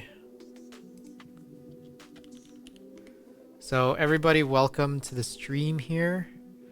Again, I hope everyone's evening's been going well. Shout out to Coward with the big fat raid. Hope everything has been going well for everybody here. Tonight we've done a couple of things. We spent a full-on hour. Doing some R&D of what you can and can't do with the Switch Couture keyboard. We have some ideas of what we want to do, or what I want to do with this build, that I think are not fully possible as it stands. And then we ended up finishing the actual build, like in like putting together the switches and all that, like in like 15 minutes. And we're just messing around, playing with it, getting everything tuned up. Hour 45 in now. As a heads up, this is a first of all, this is not a serious build because we're just messing around. It's a clear acrylic Switch Couture et60, but the backing layers have not been peeled off. It's clear, but it's brown because it's not been peeled off. So I've been wanting to do this for a while. Get GMK Sandstorm on it to sort of just match and make a really like a beige monochrome look to it. Do you like chocolate shakes from In-N-Out? Coward, there's two problems with that. So I have a very I have a diet that doesn't make a lot of sense to anybody. I don't drink most things. So I don't drink shakes. I drink like water and I drink milk. Not together. But yeah, I drink water and I drink milk and I drink like variants of waters and milks. On top of that, I also don't eat chocolate. I don't eat any chocolate. I don't consume anything chocolate or chocolate flavored anything. What about boba? I don't drink any like milk tea with any tapioca in it, but I do like eat like ice cream bars that have boba, but only when it's actual boba. Because I noticed that there's a lot of those like boba bars where the boba is made of mochi, and I don't eat rice. That's also part of my diet. I don't eat any rice. Do you drink TV static? I've never had that. No Monster Energy drink. I don't drink any Monster. Milk, water. I'm the cereal guy. Yeah, I don't eat rice. I don't eat anything made of rice. Oh, oh, yeah, I know. I drink sparkling water. I drink club sodas. I drink mineral waters, sparkling waters. Yeah, I wouldn't say that this is for health. This is just for a diet. It's a diet. Shun88, welcome. And what says is right.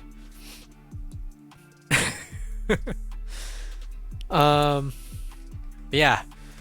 For anyone else, Chris is a fucking picky eater. I wouldn't say I'm picky. Like I eat a lot of junk. Like I don't eat meat. What else don't I eat? I don't eat anything that classifies as chips. This is why I never want to hang out. Yeah, well, I mean that's a big like it's not that I don't want to hang out. It's like last time around I wasn't fully vaxxed.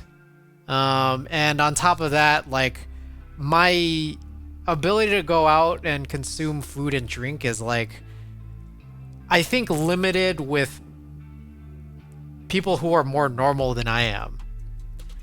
Bro, what do you eat? Oh, I eat a lot of junk. Like it's just like anything that's like a fake meat, so long as it's not made of rice. Like I'll grab like the junky processed like fake vegan meats. Sandwiches, occasionally salads. Like I had a really big salad phase like last year, and then like I'm kind of out of it again. I eat a lot of candy. Yeah. Eggs, I do eggs. Tofu, nuts, just a lot of snacks. Most of my meals are snacks. Cereal. Ice cream. Cookies.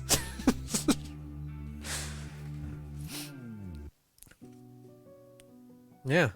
I do go to In-N-Out. I grab grilled cheeses. I do dairy. Yeah. Junk does not equal salad, surely. Yeah, that's the thing though. It's like I had a salad phase last year, and then like I've stopped eating as many salads now. What's cool is so what was it, last Friday, Ada and I, we were doing this for like a couple weeks straight before we got tired, and then we stopped, but we went back to it. We go to Taco Bell. Like what's amazing is that Taco Bell is actually pretty vegetarian friendly. So like you can like basically replace like any of the meats with like black beans. Shakes are just less melty ice cream and milk. Ice cream salad. What is that? Just like gummy worms? Put gummy worms all over your ice cream?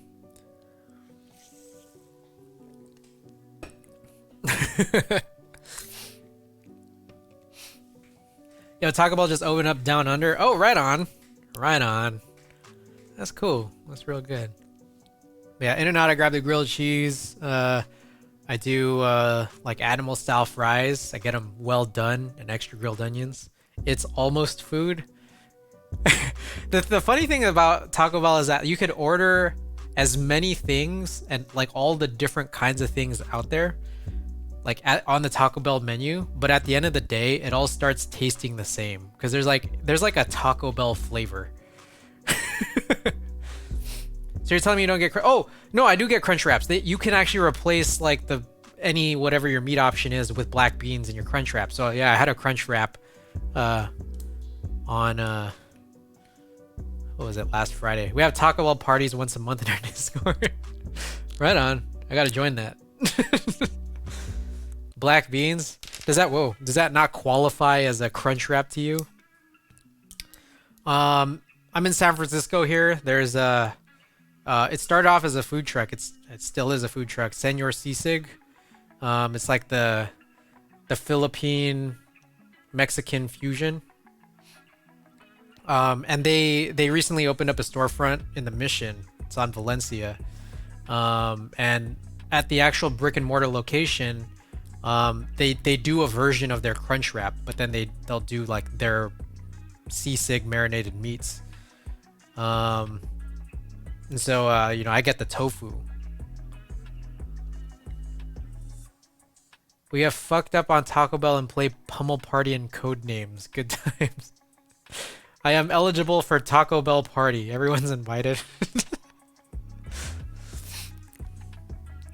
Alrighty. Let's see if we can find some. I don't think there's anything Sandstorm. Is there a Sandstorm theme here?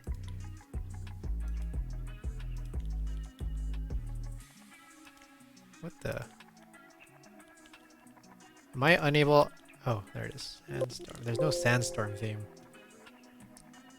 But yeah, I used to, for a long while, I used to not eat, how do I put this? This has confused a lot of people. It's not a food that I was avoiding. It was,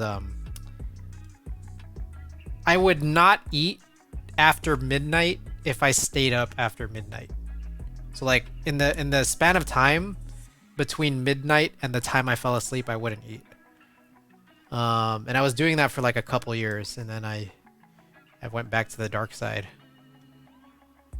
It was really good in, like, you know, just health-wise, and it was also good because, you know, I wasn't eating so late at night, but also it would, like, encourage me. It would encourage me to sleep earlier if, you know, to avoid any hunger. So you can't eat right now. No, I go back to it, or like I've been back to eating after midnight. So, but yeah, that's a summation of my diet. It's just no most drinks, no chocolate, no chips, no rice, and no meat. But I mean, here's the situation too, though. It's like overworking your digestive system while asleep wrecks your health. Yeah. I don't think I'd call it picky necessarily, because if you remove all those things, the pool of things that are edible is still pretty large. And I will eat pretty junky. No salad. I mean, I'll eat salad. It's just like I'm not in my like salad craze anymore. So, yeah. That's the situation I'm in. So like, you know, you guys can go ask me, you know, you want to ask me to go out with you guys and eat some, like, I'll find something to eat. There's actually kind of few places where like I'll not be able to find anything to eat. Like Korean barbecue, like I can do the sides. But it's like it's not particularly, yeah, like I wouldn't say going to Korean barbecue is fun. So I can't enjoy Korean barbecue like in a way that people traditionally would. But like, you know, I can be there and I can munch on the sides. But like most other places, it's like, you know, you can grab sides of like fries, and they'll find ways to make like appetizers and whatever other dishes, sandwiches, like any other weird entrees. Like you can kind of get around it. Veggie hot pot, I've done veggie hot pots, but you know, I feel like it'll probably be a little while before I'm cool with hot pot. I mean, it's like I've also just in general been a little COVID phobic over the last year and a half now, so it'll be a while before a veggie hot pot. You're gonna pay someone so you can cook your own food. All right. Saying the sushi shit's not even cooked. All right. I'll come back to the food discussion real quick, but I just want to give a quick rundown. This is not a serious build. I didn't even peel the acrylic. There's no stabilizers on shift or enter.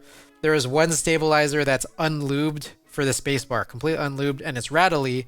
But fortunately, it's not rattly on the side or on the thumb that I use my spacebar for. So it's perfect. The left side, I'm not a left side spacebar user, and that's the side that's rattly. What color is that keyboard? This is literally the color of clear acrylic backing. It's the color of clear acrylic backing. I can't even tell you what this color is named because it is literally stacked acrylic that's all completely clear and transparent. But I didn't peel the backing, the protective backing. But Selfish, welcome. Welcome to the stream. You have a cool ass username. I love that. I use left side if I play FPSs. But fortunately, that's not what we're playing right now. It's been a little while since I've last played an FPS. I was playing like Borderlands 3 with Ada for a hot minute, but it's been a while since we've played a whole lot. So, but yeah, this is for those who are just joining us. This is a clear acrylic Switch Couture et60. Backing unpeeled with we got GMK Sandstorm, and I tried to do a little fun thing here. I used to see this a lot when back when key sets that you would buy were not particularly sophisticated, and I put some arrow keys for the supers. Warm thoughts. Sorry, that was a cold thought. Wow. All right. So this is what we got going on. It's a hot swap build. I never use hot swaps, but I just had a spare hot swap PCB. It's my first time actually really going down and using one. It just feels goofy as hell, to be perfectly honest. I like soldering. Like, I don't know. I think I like soldering because I like justifying all the purchases for all the equipment I have. But it's also like, man, it's really goofy knowing that like you got to push down real hard with the force of like Zeus's thumb to get these guys in. You need some Olympian finger strength to actually get it pushed all the way in. And on top of that, like knowing that these Kale hot swap sockets are probably gonna go, you know, there's probably like a lifespan on them. Yeah, really just otherwise like a kind of a meme build, but I also kind of like the way it looks. So maybe my plans, I don't know. I had another plan for a future build with this where I actually peel it off. What are you saying? I'll head it out now. It was fun. Hey, Greg. Beg for Greg, I appreciate you being here.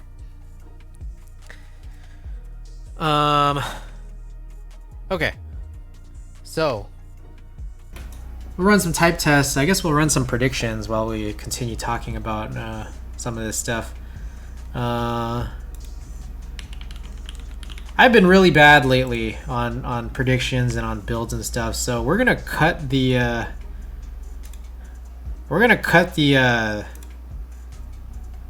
cutoff way lower than usual. We'll go with 115. I vary wildly, so we'll run this for 2 minutes. See if anyone wants to bet their money here. I've done like 120, 125, 130. There are times where I get hot and there are times where I get cold. I can't tell you if I'm hot or cold today because I haven't really tried. I forget you type fast. I vary anywhere, like literally anywhere from like 103 to like 145. There's really no telling. As of late, in like the last month, I've been on sort of the lower end, going to like 110-ish, 120-ish. So I think my 115 cutoff should hopefully be pretty good.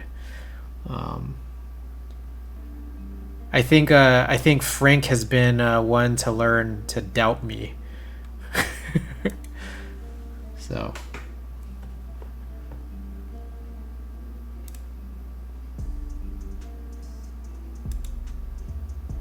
All right, a lot of people choosing the over, which is I appreciate you guys for believing in me.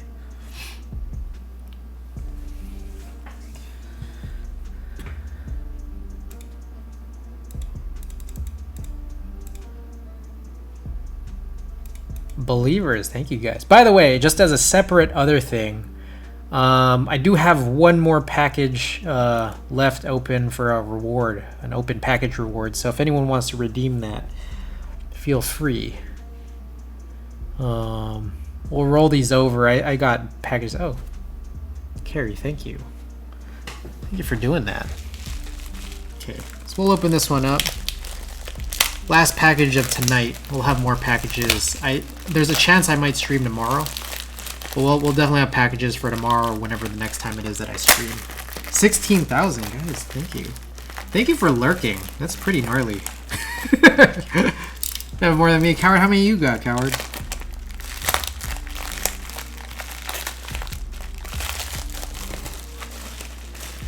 Oh my goodness. Guys, thank you. Thank you for supporting the stream. We got a big old we got a little sneak peek here. I'm running a lot of my streams. I've streamed. This is my 4th straight day of streaming, and all of this week's of streaming and the next 4 weeks of streaming, they're going to be very calculated and very intentional. I'm going to be running an event next month, but I can't really divulge very many details right now because there's not a whole lot to share. But I am prepping for this event, and a lot of the streams over the next 4 weeks are going to be in preparation for it. So just wanted to give that little heads up and start hyping it up, even though no one knows really what it is. All right, package redeemed here. We got a fun little thing from Tempest. Tempest sent this over. I asked if he had this. Are you preparing to try chocolate milkshakes from In-N-Out? Not quite that, no. So I'm a big HHKB guy. I don't know if that's like a big secret to anybody who's been a part of my stream or has heard me talk, but for some of you guys who may be new, I'm a big HHKB guy. So I like my blocked corners. So I'm trying to find like as many corner blockers as possible. I know that the KBD Fans 5-degree case came with 1.5 unit corner blockers that are kind of like, there's this weird like beveled edges on that case, and they even included that on the blockers themselves. I find that to be a little bit of a bizarre design choice, but I'm just like, okay, that's fine, whatever. I'll still use it because a blocker is better than not a blocker. And that's what I have to say about that. I have a bunch of tray mount cases and other old tray mount boards that they don't have bottom corners blocked. So I'm just trying to gather as many of these as possible just because I know that I want to be able to fill these out. So here's my all points bulletin. If you guys have any of these 1.5 unit blockers, whether they may be from a KBD Fans 5-degree case or not, whatever the color may be, I want to buy it from you. So just let me know if you've got it and are not using it. I'd love to have it. I also asked him to drop in because the KBD Fans 5-degree case also came with 1 unit blockers if you wanted to go wind keyless. There's supposed to be 2 of them. Tempest said he could only find 1 of them. But it's like not a big deal. I kind of just wanted it just cuz. Quick separate note. I'll show you guys this. Something we got going on here.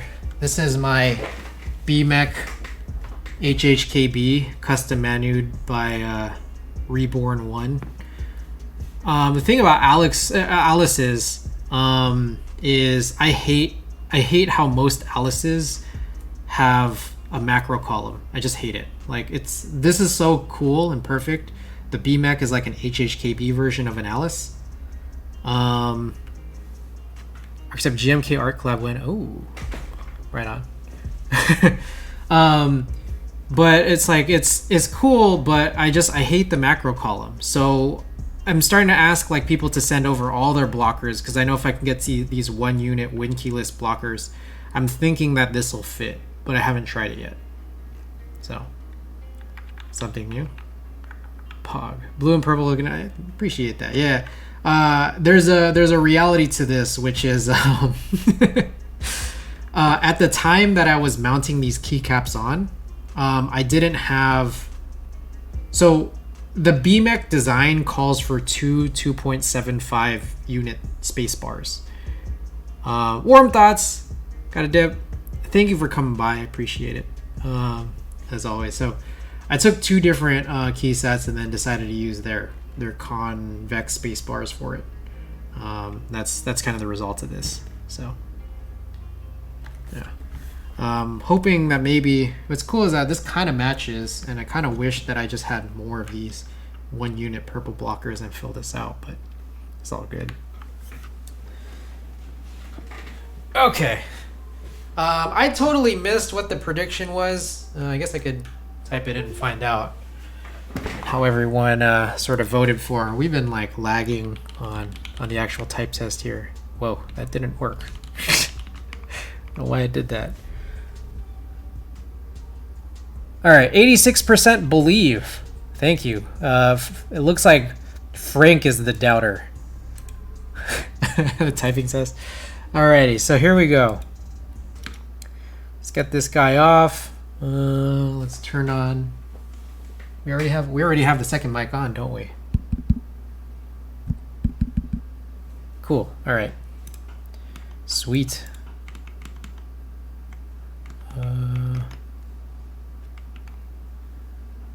God damn it, Frank.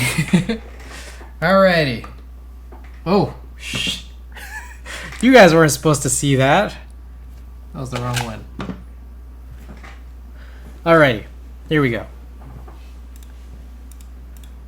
Changed to the wrong scene. Alrighty.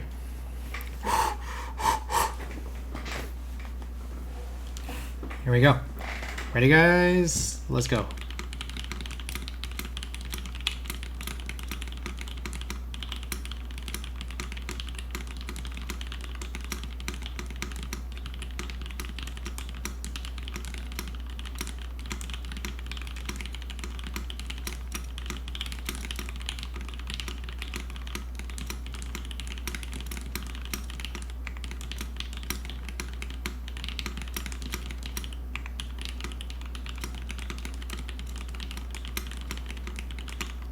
Oh.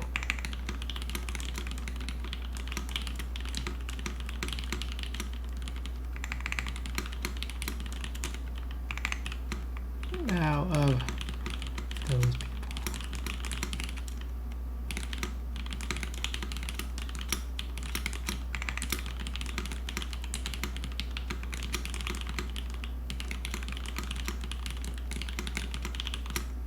Woo! Oh. So I felt like I was going crazy fast at the beginning, but I always like normalized towards the end. I always normalize real badly. I mean, take a look at this. There's points here where like I think at the very beginning I was at like 100% accuracy. And you see that like my raws here are 156, 147, 149 WPM. But then you can see like, oh man, it gets real bad. There are certain times where like, oh, I just start blowing it. There are these dips that just go wild. But congratulations to all the believers. Thank you. Thank you for believing. Frank, maybe I'm just destined to not necessarily put you in a position or, you know, just be doubted or anything, but I think maybe I'm just in a position to screw you over. All right. But congratulations, guys. Enjoy Frank's points, everybody.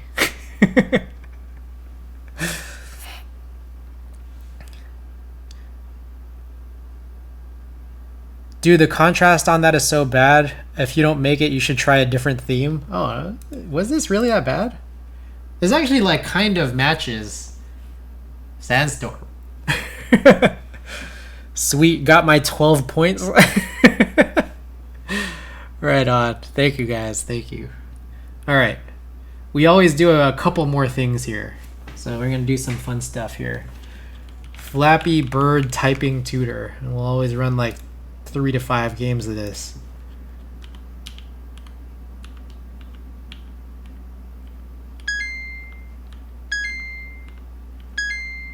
Because I think this is so much better than monkey type.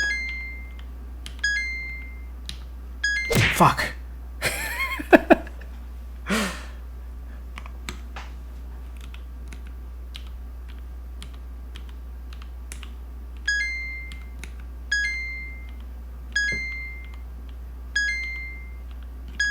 Fuck me. You aren't even typing words? So there's a few things. No, yeah, it's at the very top. So basically you have to be able to see the word, know how to type it, while also maintaining the very terrible rhythm of Flappy Bird. Oops, I didn't even get to 1 point. Ooh, nighttime.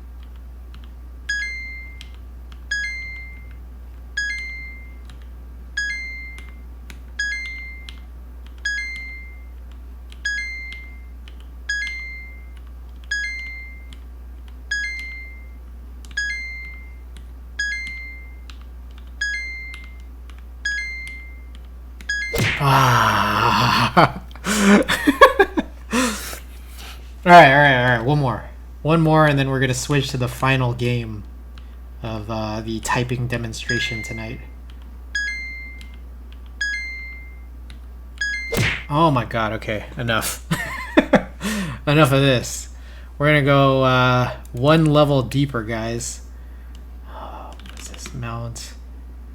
DC/games. D.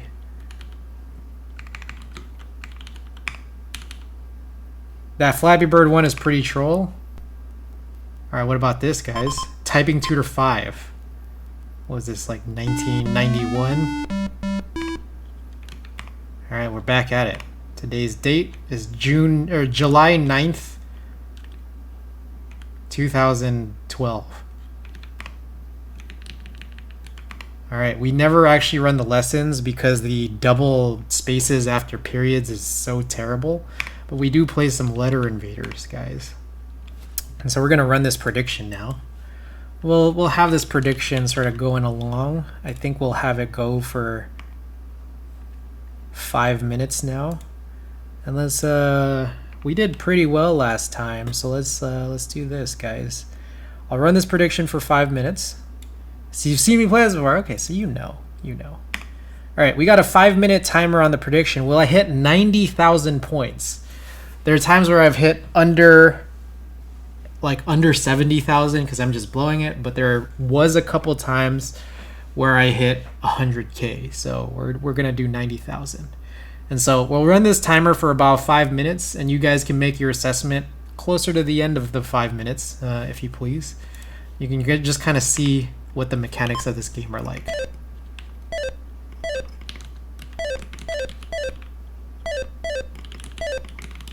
But I'm feeling hot tonight, I gotta say.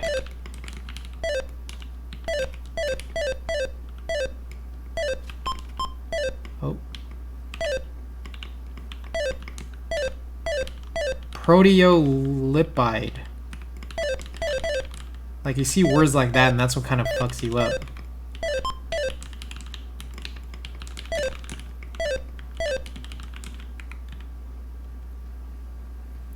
That Flappy one was like Satan's torture device. Oh, can you move my cursor? My B. Can I make this bigger? I guess not. Alright. Let's go. You may also notice that I have a ton of desktop shortcuts. I try to collect as many as possible.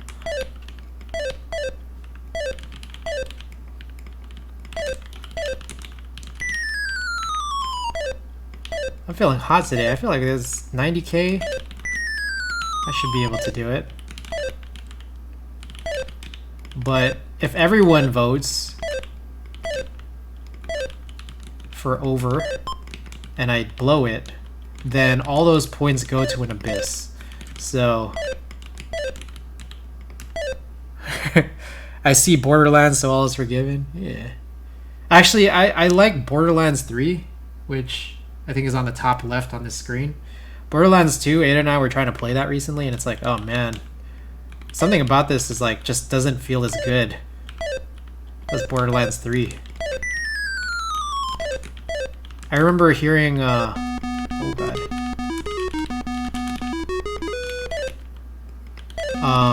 People complained about how terrible the story was in Borderlands 3. Me, it didn't matter because I didn't pay attention to the story. But people also praised, oh god. I gotta pay attention. People also praised the gameplay mechanics, and I loved it. Not paying attention to the story? I heard that Borderlands 2's story is really, really good, but as I play it, the gameplay is not as good as Borderlands 3. And we played all of like 15 minutes of it, and we're just like, oh man, this is hard. Like, this is hard to deal with. It's like kind of getting dizzy. Things are a little weird. Somehow my installation got all fucked up because a bunch of textures don't show up properly, despite me having what I think is a pretty solid, strong system.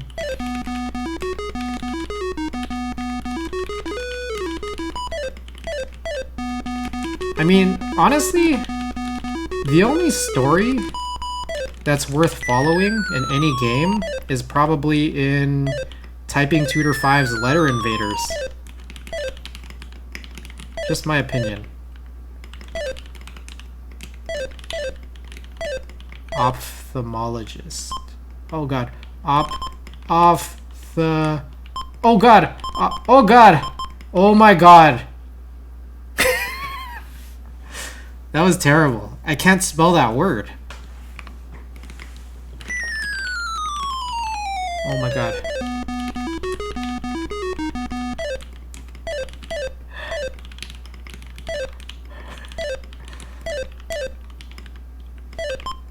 Oh god. Eisenstein. Renee. 27. Squelched. Stockton. Side. Oh, we got it.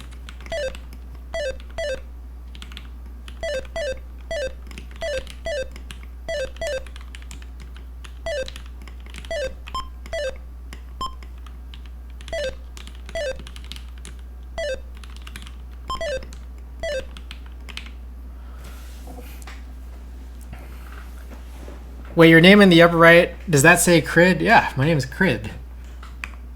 I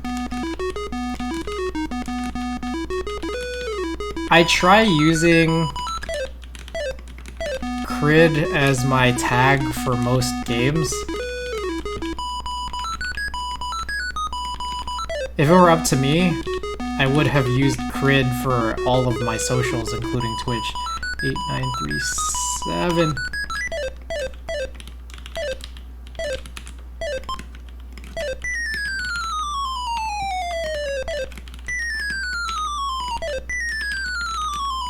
Oh my god, you guys are killing me.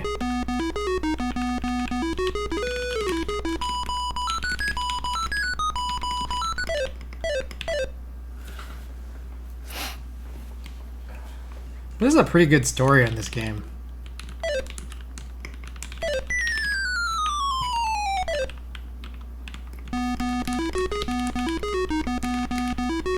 Canoe!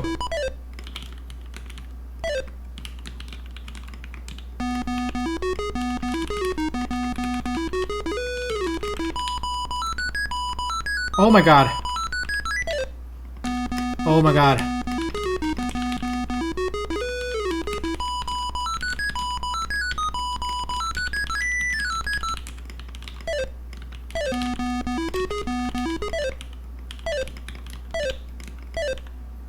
Yo, those number ones. The number ones are gnarly sometimes. It's just like, oh, there's a lot going on.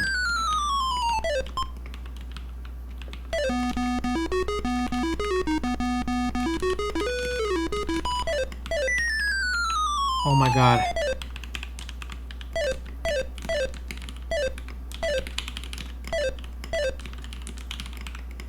Oh my god, are you for real?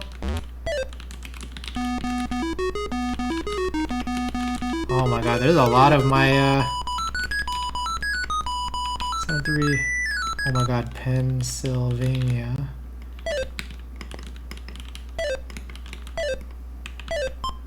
Okay, I'm not even gonna try that. there's no city to destroy there, so it's like I can avoid all those pathways.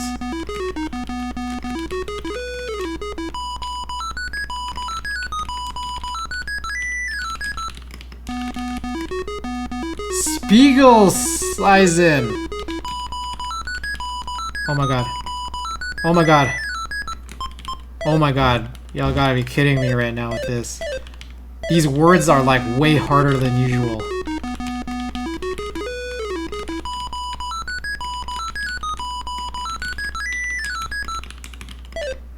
Oh my goodness. Like this suddenly ramped up in difficulty. Oh god, 621, 62801. Oh my god. The is... Oh my god.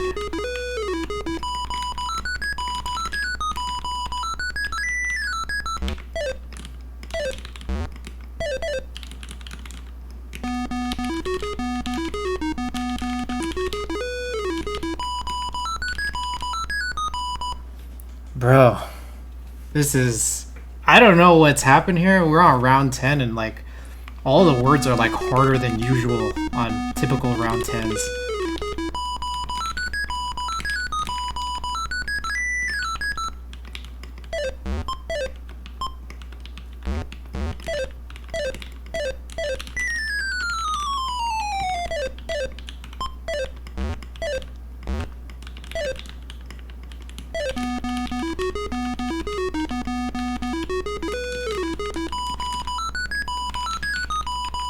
Oh god.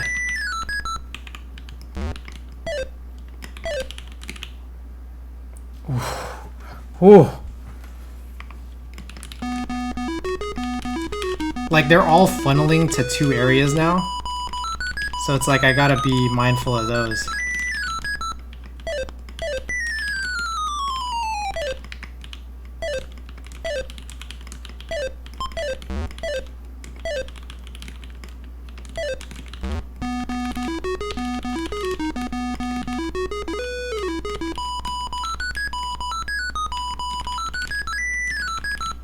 Oh, we're almost there. 10K, 10K, come on, let's get it.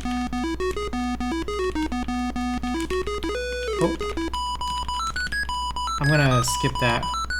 Oh god.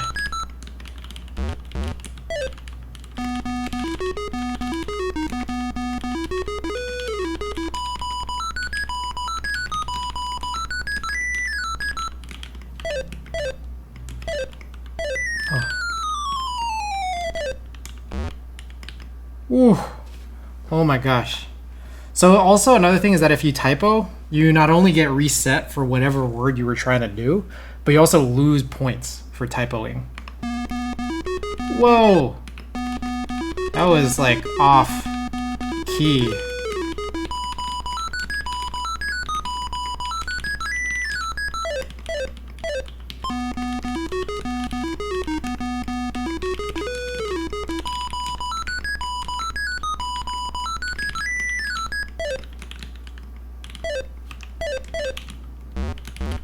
Oh no! Oh my god! Oh my god!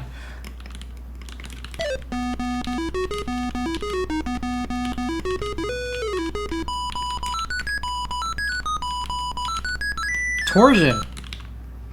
That's what spacebars use.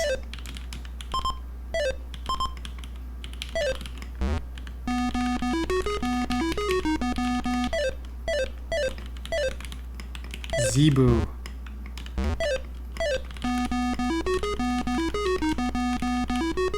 Leather. Hey, we got it. Hey, we got 90K, guys. Oh my god! Look at how much city I have left. We did it. I just can't lose more points by fucking up so bad. I think that's the key. I might still end up with a lower score, but I shouldn't be able to go under 90K.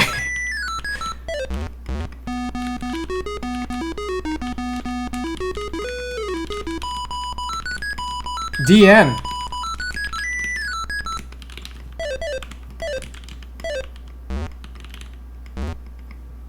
All right. Can we hit? Oh god. We hit 100.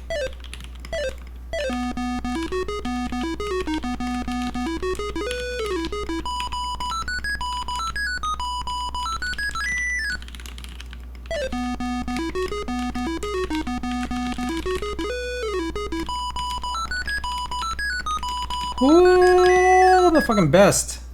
Whoo!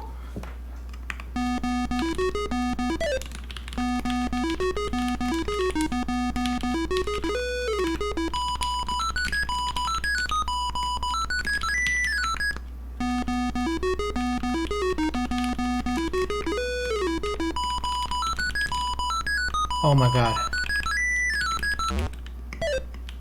Yeah, we're not doing that. Oh my gosh. Can we do a high score? I don't even know what my high score is. Why would someone have 2791602?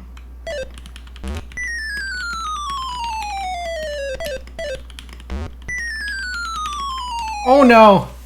Oh!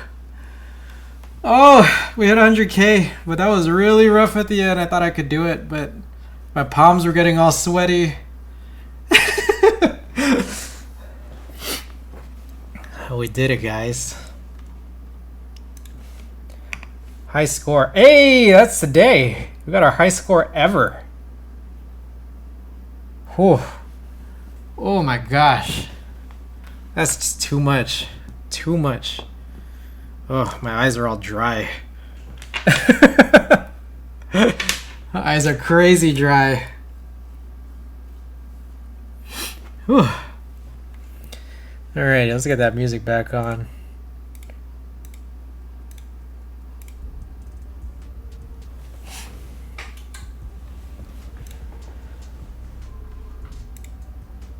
Scott. Yeah, that's what it is, man. Right. So that concludes this build. But there's a few other things that I still actually, some little things here and there that I wanted to, like few post build chores that I wanted to look at.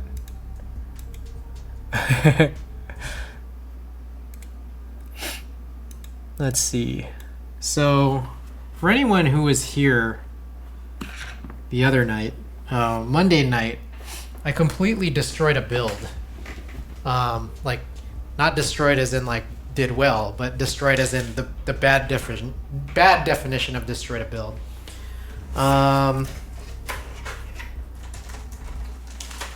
It's a whole long story that continued along through Tuesday and yesterday.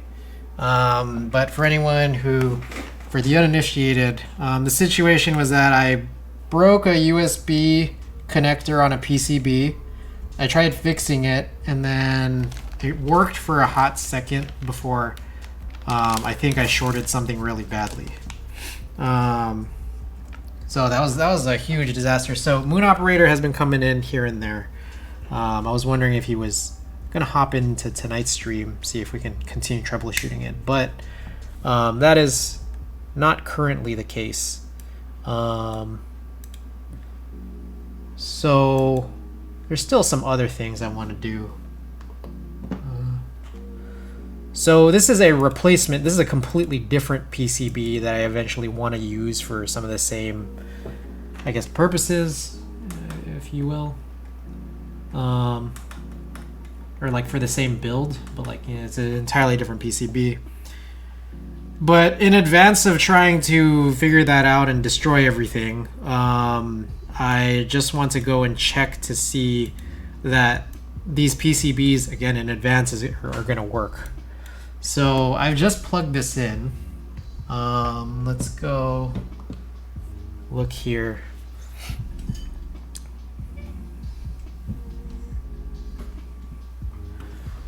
Okay, so what do we typically do? We just want to sort of test things, but it also just in general looks like, hey, everything's in play here. This is a Keep Me Up PCB, which is based off of the et60. And it's already flashed with VIA, which is cool. The plain 60 I was using 2 nights ago was not pre-flashed with VIA, and as such, I sort of ruined everything. So let's just go and test. I mean, we could probably just sort of see here that these things will work. We can hit these key sounds here.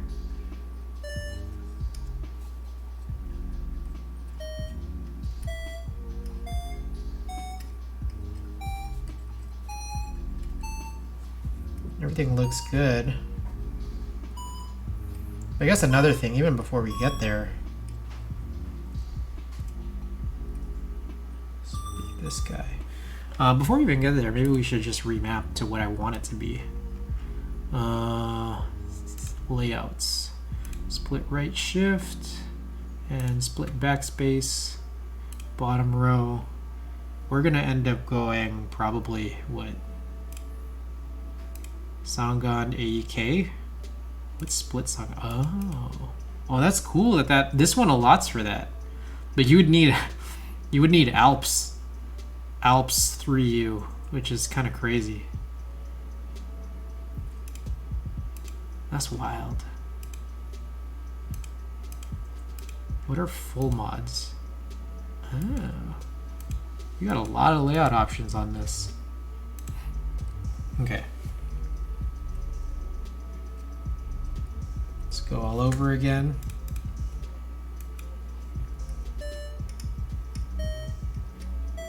I also did not even configure still. I feel like I already closed that picture of that HHKB again. Alright, what are we doing now? Everybody, I appreciate everybody being here. We usually finish up after the build, but we're now doing some cute little extracurriculars now, which I'm quite liking. Finished a build and all of the fun, demonstration tasks after, and it's still a short stream, so. Oh, wrong one. I wanted a layer, MO1. Okay. These don't matter because they're just gonna get blocked. This should be right alt, right win. We should be good here. I mean, I guess just for purposes of this, we'll fill that out as right control. Doesn't matter though. Okay. Next step, we'll go here. This should be insert and delete.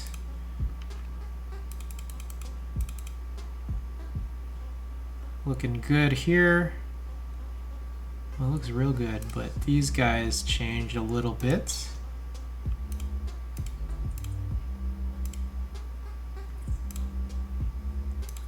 And also this one should be that, and this one is caps lock. I'm knowing it off the bat now because we just did this earlier. I believe that's it. Does this glow? I'm curious if this has underglow. Trying to be like super careful here because I blew everything last time. All right. Looks like there's some RGB stuff here, so perhaps we can just throw it on something. And then now, mom spaghetti for sure.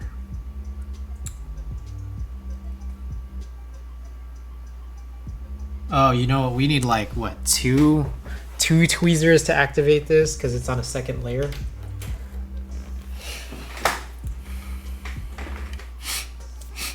Excuse me.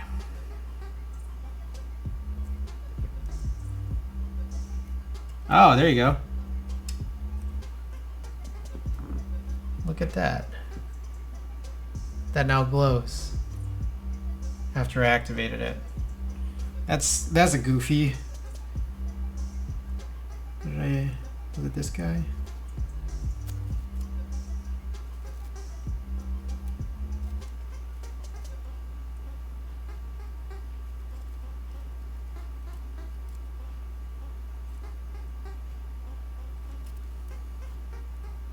Okay, I now no longer have the ability. Okay, there it is. Okay, I just turned it off.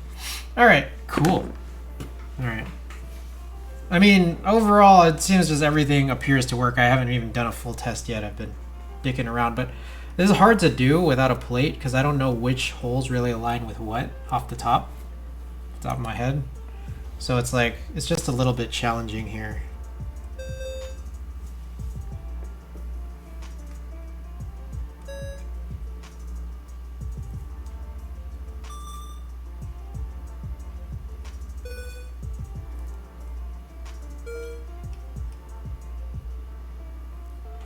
Oh, I can't see it.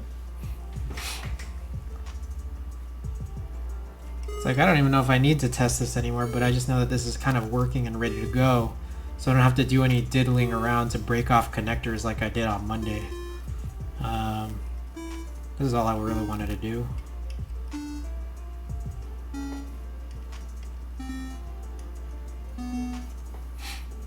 What I think had happened was the Plane 60 wasn't pre-flashed with VIA.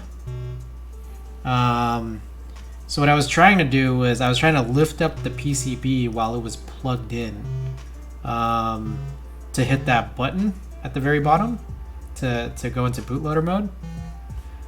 And the problem was that when I lifted it up, I guess the weight of this coiled cable like pulled the connector straight off. And it's just like, oh my god. You know that feeling you ever have of like immediate regret? It's like that's what I had.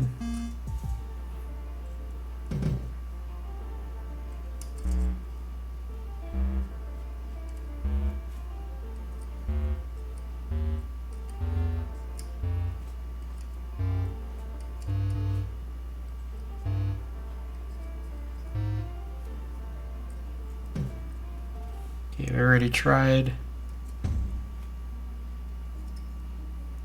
Hey, yo, where to get artisan enter keys? Hi Aquatic, welcome to the stream. Where to get them? I wouldn't say that I'm necessarily an authority on modern artisan keys. I know Archetype is in here. Shouts out to Archetype. Whoa, someone here? Hello?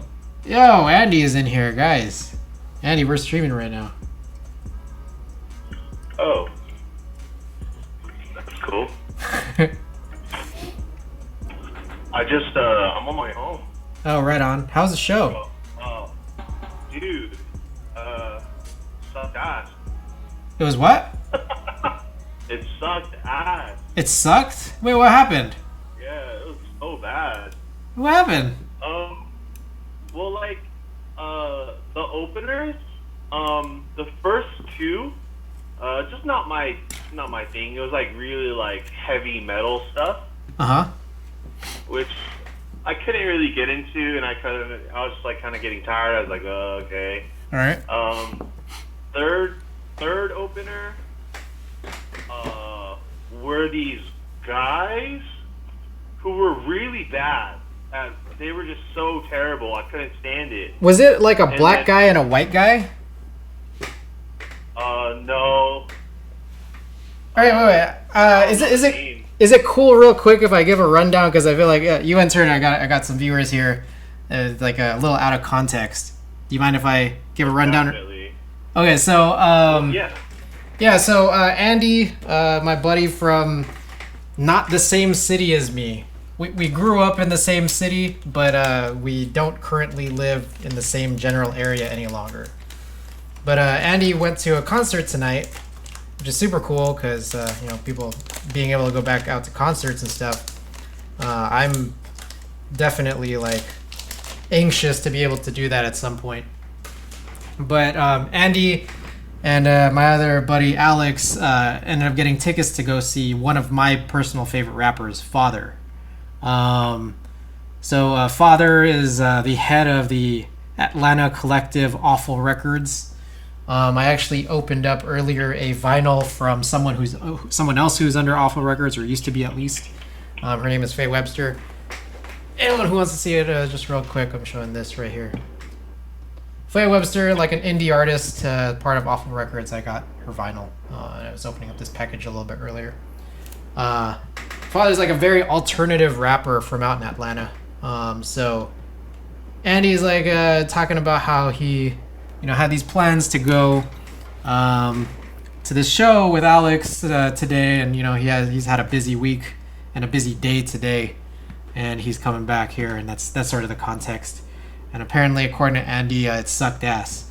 But okay, so Andy, continue along. You said the. Well, it's just like there was like 5 opening acts, and they were all not very good. Okay. And they were really long. Okay. Usually opening acts, it's supposed to be pretty, like, you know, they do like 3, 4, 5 songs max. But these guys are doing like 10 songs. I'm like, whoa, like, what the hell is going on? Like, it was just like, the show started at 7:30, and then the headliner Father didn't even go on till like 12:20 or something. Mm-hmm. So it's just like almost, I don't know what's the math on that, like almost 5 hours. Mm-hmm. So an hour per opener, which seemed like really overkill. And then yeah. And like Father, like his DJ kept making mistakes. So like I think they were having some miscommunication where like the DJ couldn't hear what Father was saying.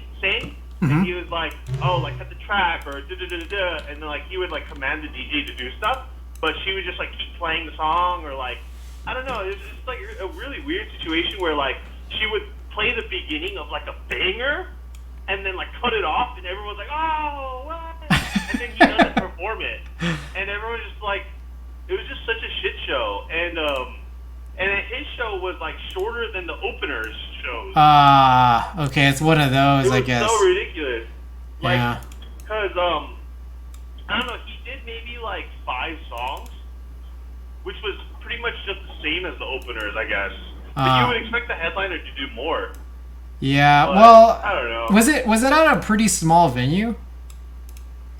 Yeah, it was a small venue. Okay, yeah, it might be one of those, like, so, like, there are some shows or some events like that, like, kind of suck, where it's, like, they're not even, I don't know what the show was like, but, what it sounds kind of like to me was that, like, maybe, like, you know, you said there was, like, 4 openers or whatever, maybe 5 openers. Some of those openers might have been, like, not even, like, Father's like tour openers or anything. They might have just been like house openers, where it's like the venue probably reached them out, and then like whenever that happens, like it sucks. It sucks because like they're not as good as the people who are like picked by the artist who was touring. Like I don't know. To me, it's like it's just kind of, yeah. I can see that sucks. One of the openers was a rapper named Baby Goyard. Are you familiar? Yeah, a little bit. So he's kind of in this genre of like rap, trap, pop. People even consider him like, I don't know if you're familiar with Plug and B. For what? I'm familiar with what is that? It's like this weird SoundCloud subgenre called Plug and B. Are you familiar? No, I'm not even sure what the words are you're saying or how to spell it. But okay, continue. Okay. Well, I don't know. Well, this is kind of interesting. Well, it's not that interesting, but I don't know. Well, there's a really famous producer called Mexico Dro. Yeah. And then, like he's the guy who has all the beats that go plug in the beginning. Yeah. So he like invented a subgenre of music called Plug and B, which is basically like that trap aesthetic, but with like really pop, like happy, like cutesy, like synths and melodies and stuff. And then these trap rappers would like make R&B songs out of it. So that's where Plug and B like kind of was invented. And then Baby Goyard is that kind of artist. And then what's funny is like in his actual music, everything's like pitched like 2 octaves higher for his voice. So he sounds like a little baby when he sings or raps or whatever. So I was like going into the show thinking like, how is he gonna perform?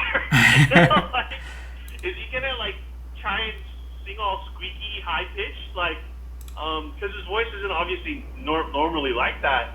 And then I don't know what was up with him, but he was on something where he couldn't even like rap any of his lyrics, and he would kind of groove into the beats and stuff, and then the only things he would be saying is "Let's go," like, and then I wish I could like record. I wish I recorded every time he said "Let's go." I would have had like an hour of footage. So but good. That was really bad. Don't ever go to a show where you perform. Actually, go to a show where you perform. Yeah, I'm down. All right, real quick, just real quick, I'm gonna cut a little bit. So, guys, we've been listening to Andy talk, and it's basically, you know,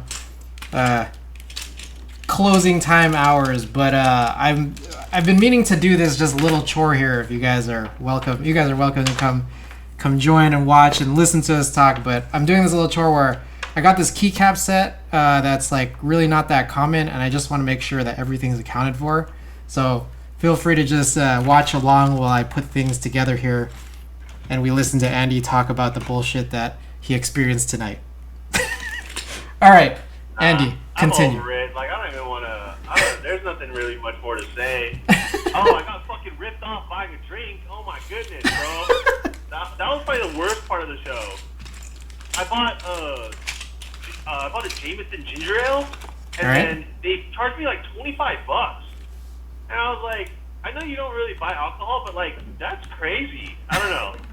Even for LA, I mean, not LA, I don't know, that's not my location. But for like where I was at standards, that was even higher than normal. Maybe like COVID been like hurting, so like they charged like crazy. Oh yeah, for sure. I mean, like, everyone was out of a paycheck for a year, basically, like in the music industry. So people gotta mark it up. So it sucks ass for sure, like that they have to do that. But it also sucks ass that it gets passed on to everyone else who was dicked over too. Yeah. Because I know artists make most of their income off just shows in general. Yeah, for sure. They Merchandise. they don't make money off of streams or album sales or whatever. Yeah. But it's also like, I mean, just think about it too. All of the like venue workers also got fucked too. So it's like you're not just supporting like artists, but you have to like support the entirety of the industry that lets the artists be who they are. So it's like it sucks. It just everything has like sucked for sure.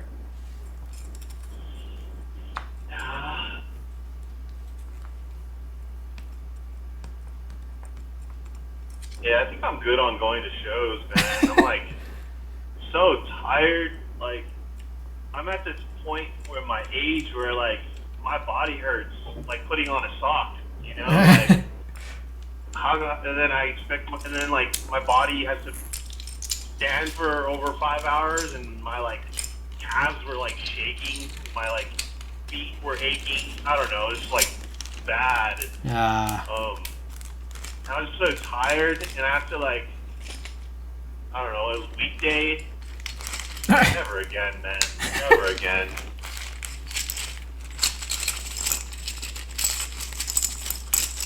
I don't know. I don't know. It's crazy. I'm like.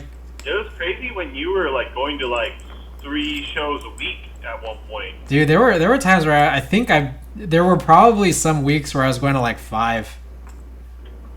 And you're crazy because you'd be there from like the opener to the end too. And on like days and stuff. And yeah, I mean, it was cool. Like it was a good time in my life for sure. I kind of like would love to be able to get back to that, but it's like, you know, things in life change. I mean, it's like I have a lot of indoor hobbies now, so yeah.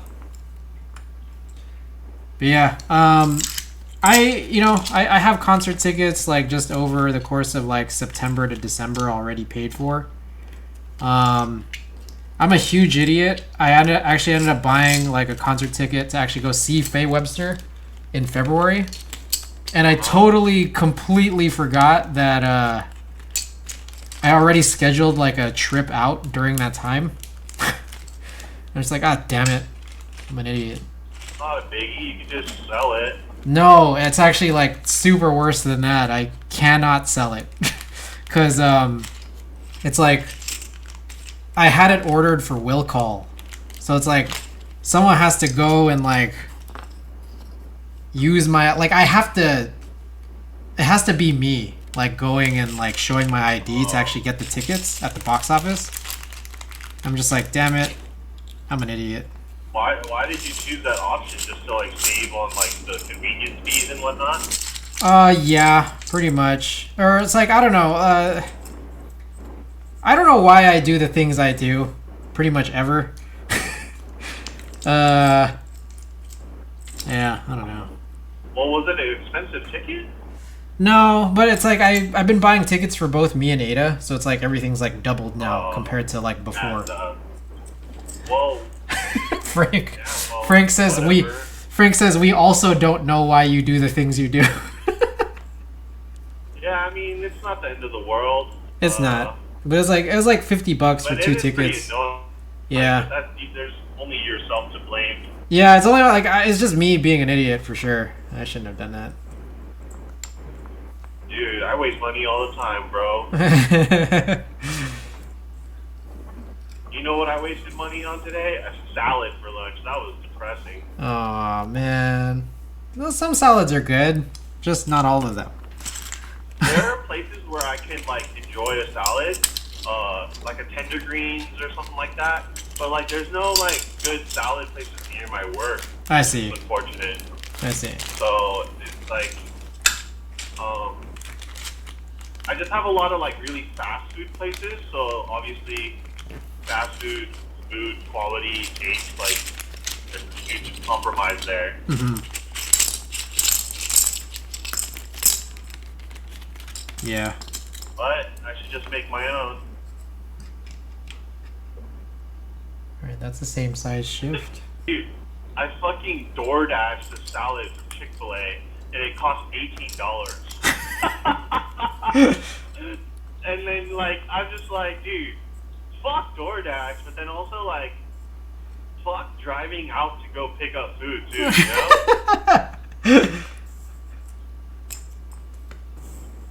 I don't know. I'm not big on driving. Mm. It's just like, oh, what if I crash and die? You know, that would be the easiest way to top it.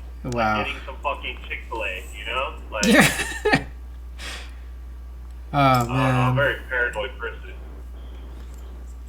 I really like the time when, you know, the last several years of me like working like straight up like in the city, because then you could just like walk to get food and you don't have to walk far. Sometimes you don't even really need to cross more than one street, and that was really cool. But you have like, but walking sucks too. Yeah, but like if you I'm not could big on walking. if you could get food like a block away, everything's good.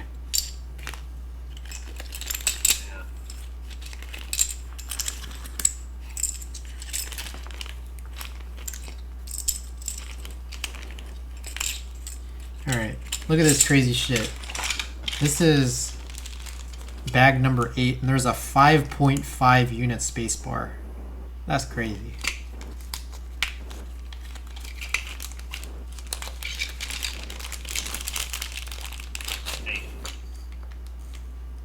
Oh, yes. Alright. So,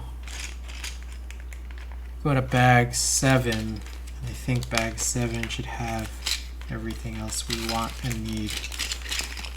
So, just real quickly, this exercise is, I bought these Alps keycaps off of Matthias.ca, and I think they have everything I want and need, and I'm debating whether or not I should buy more, but I first want to make sure that everything is correct.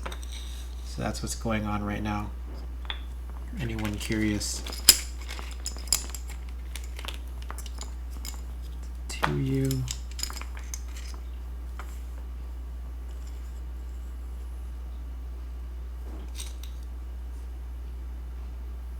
Looks to be the case.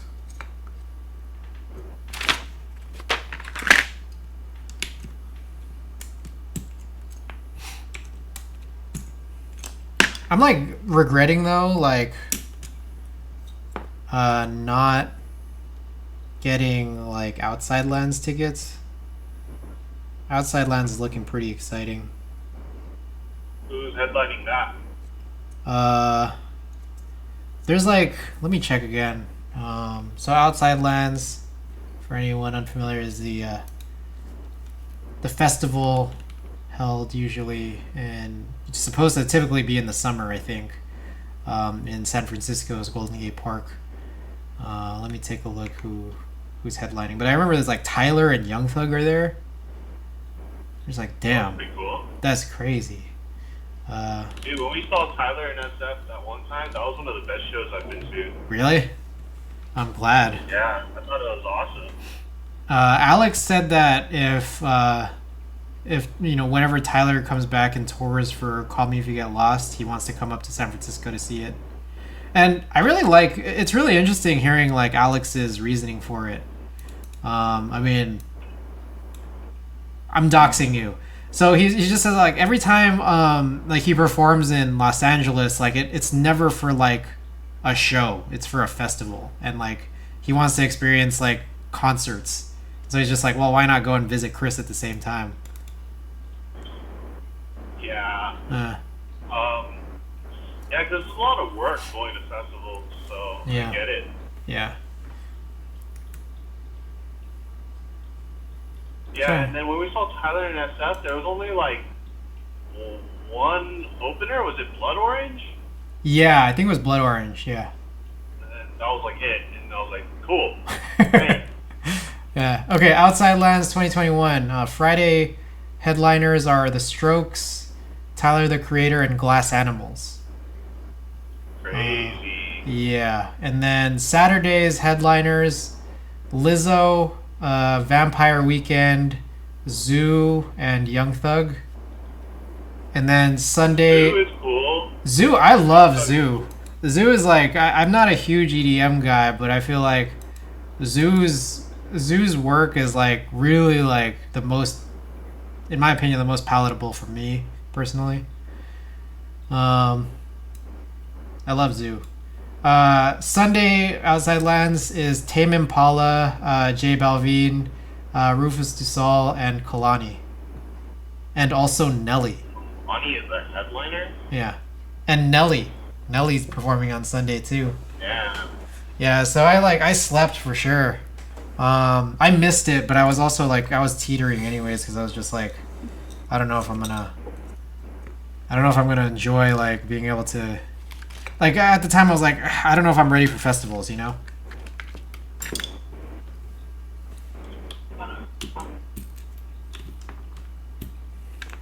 Curious about this. I'm a little concerned here. Can I take this out? Maybe not.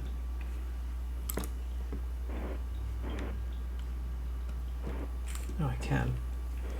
Alright, my question is, I took out the switch entirely. Do these stabilizers fit?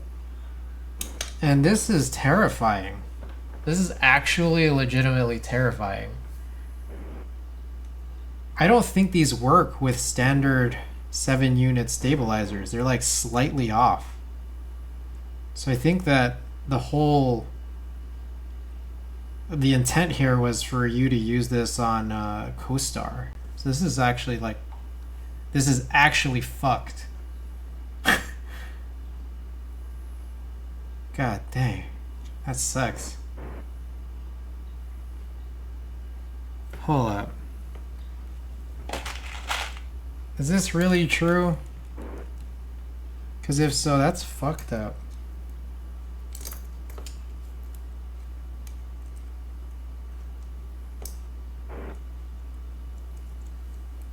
That is so fucked the Bucks up. lost today, bro.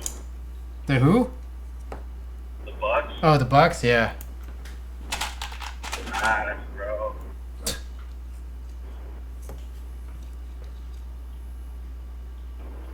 This Yeah, is you, like literally Giannis' easiest path to the finals.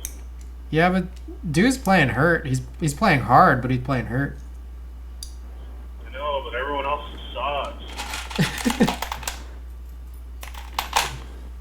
Alright, this sucks. I can't even use the spacebar.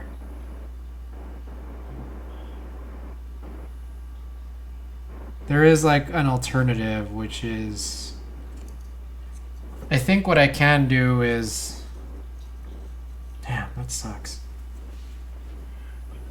What I can do here with this situation is I can do my plan last time of going to Signature Plastics. So I guess that would be, what is that called? Pimp My Keyboard.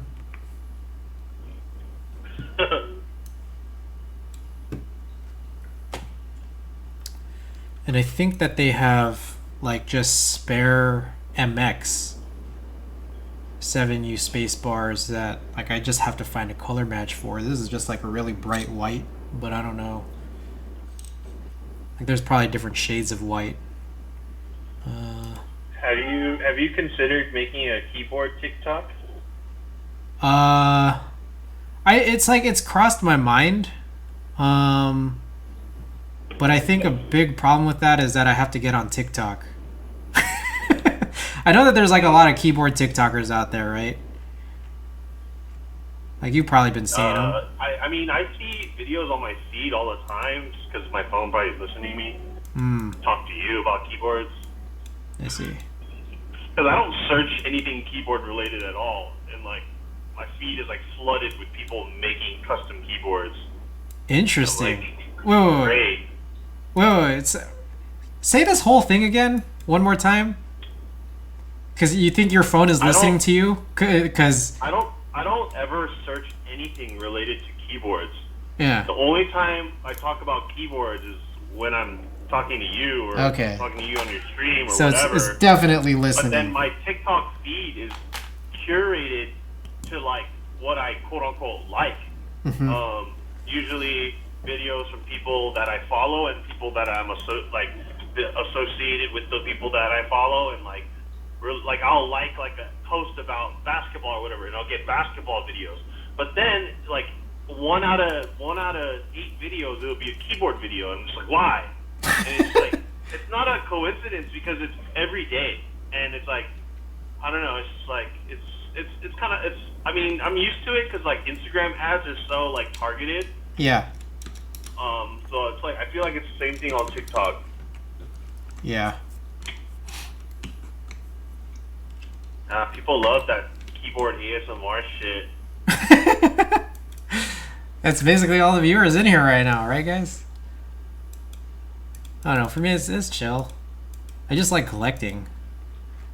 I want to make people make these videos of them like they'll be like, hey, follow me, check out this new like hit trendy restaurant, and they'll like, you know, do a voiceover of like video footage of them like going to this little, you know, hip little restaurant that's like a hidden gem or like whatever, or have some kind of trendy food.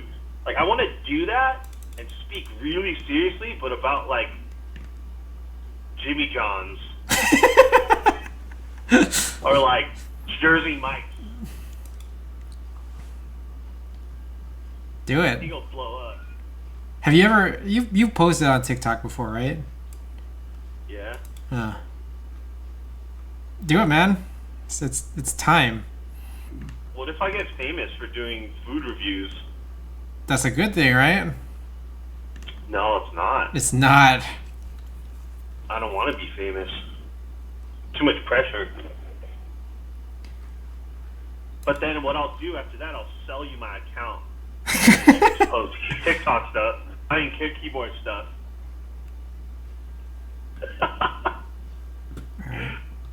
WA1, WBO, WFK, WGC, WVK. There's some shit here that's like not even listed. And it's not even listed here. What are these colors?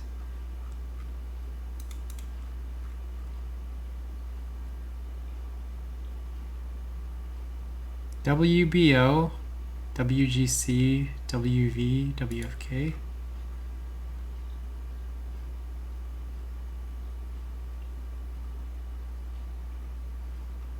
I feel like the closest is probably this like super bright, because this is like a really, really bright, cool white. So I'm thinking one. But this is just so bizarre because it's like SA profile. One. Why do I have 5 items in my cart? Oh, I know I have 5 items in my cart.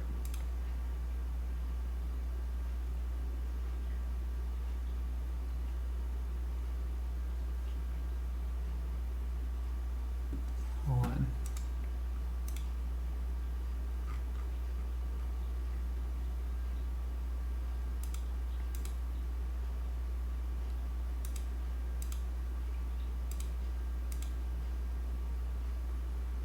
So I don't know what WBO is. Maybe we'll find out. WV, I also don't know. These things aren't even listed.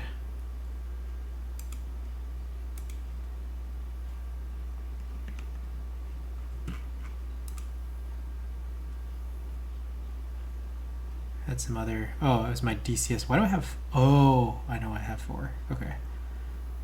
I filled that in. Okay, 1 WBO WV.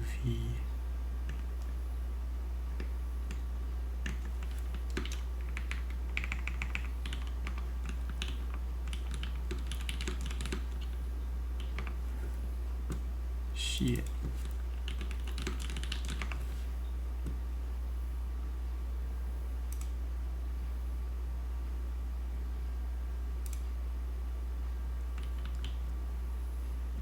Oh. Oh, I was on the wrong. I was on PBT. That's why. Oh, so wah. None of these are very cool or bright, unfortunately.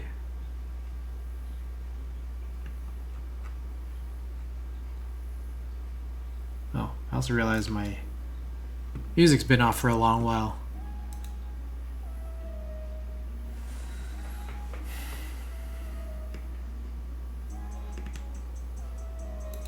Wah is probably the closest, and it also doesn't necessarily look right either. Let's look at DC or DSA. There's G20.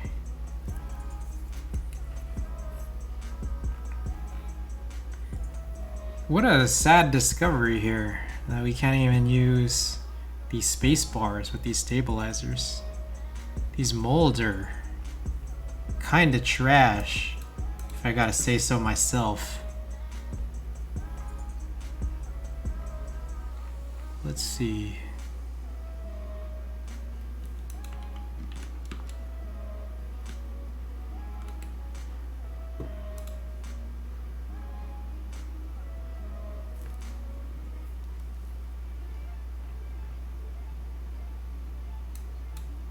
Oh, that's a ridiculous looking space. I'm not gonna use that.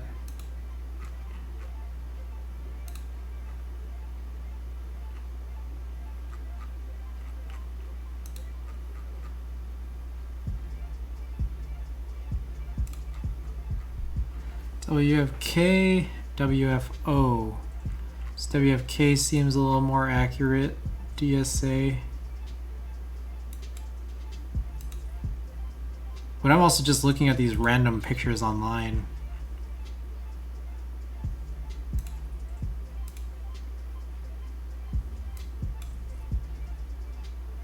Damn, this is otherwise pretty sad, if I may say so myself, not having a matching spacebar.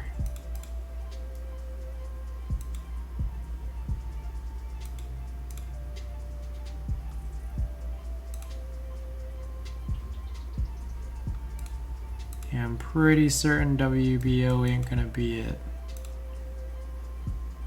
WV, also probably not it.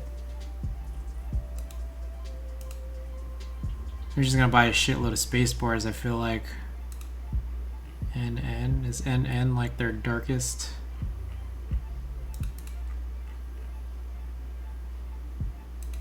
That's just black, so we're gonna buy at least 2. We don't need 4.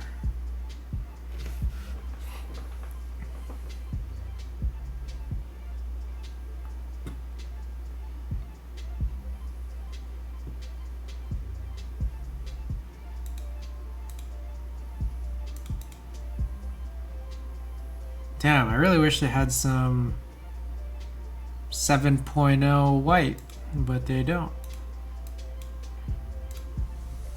I could try emailing them and just asking, hey, you got any white spacebars, 7 unit DCS? They actually, last time around, they actually put spacebars up because I asked them under DSA. I think it was GTL. See if they still have them. 7 unit, yep. 7 unit GTL they added because I asked them to. They actually had these in stock. And I might need like 1 or 2 more because my current one is a little warped.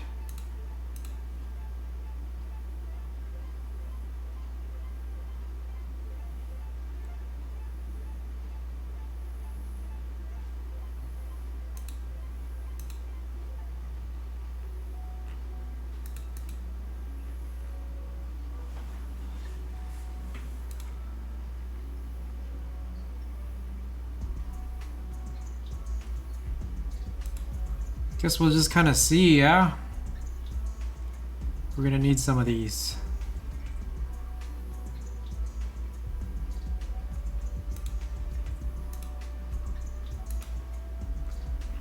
We have $42 worth of space bars in this cart right now. Jesus, that dropped down my... Yeah, no, the UI here is... it's not my favorite. It doesn't look good, I recognize, but we're gonna get the 7.0 black and then because I think that's probably gonna be the DCS profile black is gonna match best with the black key sets I have. But yeah, this is pretty sad. I wish that this worked, but it doesn't. Why would they do this? Alrighty.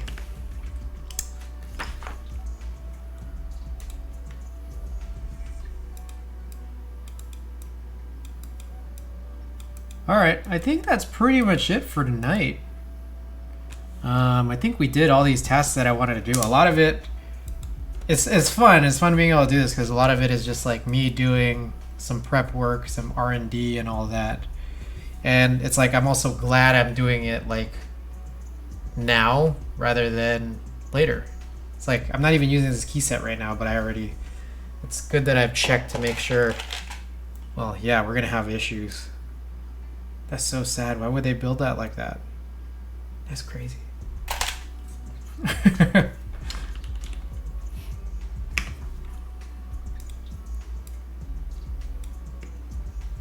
Let's see who's on tonight. Ooh. Aqua's on. She's been on for a little bit, but she's looks like she's streaming. Doing some Lube and stuff. Rocklands, yeah, we'll do Aqua. Streaming 4 days in a row. Frank, recognize that it's been 4 days in a row. We did the Alps party failure on Monday night. We did plate files Tuesday, and last night we did. I don't even remember what we did. What did we do last night? I forget everything I do. Oh my god, fail after fail. You got that right. The fire. The Monday fire. Oh, last night was the KMAC desoldering, which was a lot longer than I thought it would be. So, alright, we'll do Appa. I don't think I've ever rated her before, but she's cool. So, alright guys, as usual, gonna punch down these 3 things. Discord if you're interested in getting all the updates and stuff and discussions when I go live and all that. My film service, go and check that out. Would very much appreciate it. If you look up details there and you got any film out there for development and scanning. And finally, bits and subs I sent to the San Francisco Marin Food Bank, so check that out. All right. That's it for now. I don't know what we want to put as a raid message. Anything, literally anything is fine. So Frank, if you want to come up with some, feel free. May possibly stream tomorrow. Possibly. Not 100% sure yet. We're gonna, like, if it is the case, whatever it is, whether it's tomorrow or possibly Sunday or Monday night, It's gonna be we're gonna be doing some Franken switching, I guess. Not necessarily tuning, but just getting all the parts together so that we can tune them for later. So we'll go and do that. All right, guys. Yeah, we'll go raid Aqua. Good night for San Francisco. Check you out soon. See you guys when I see you.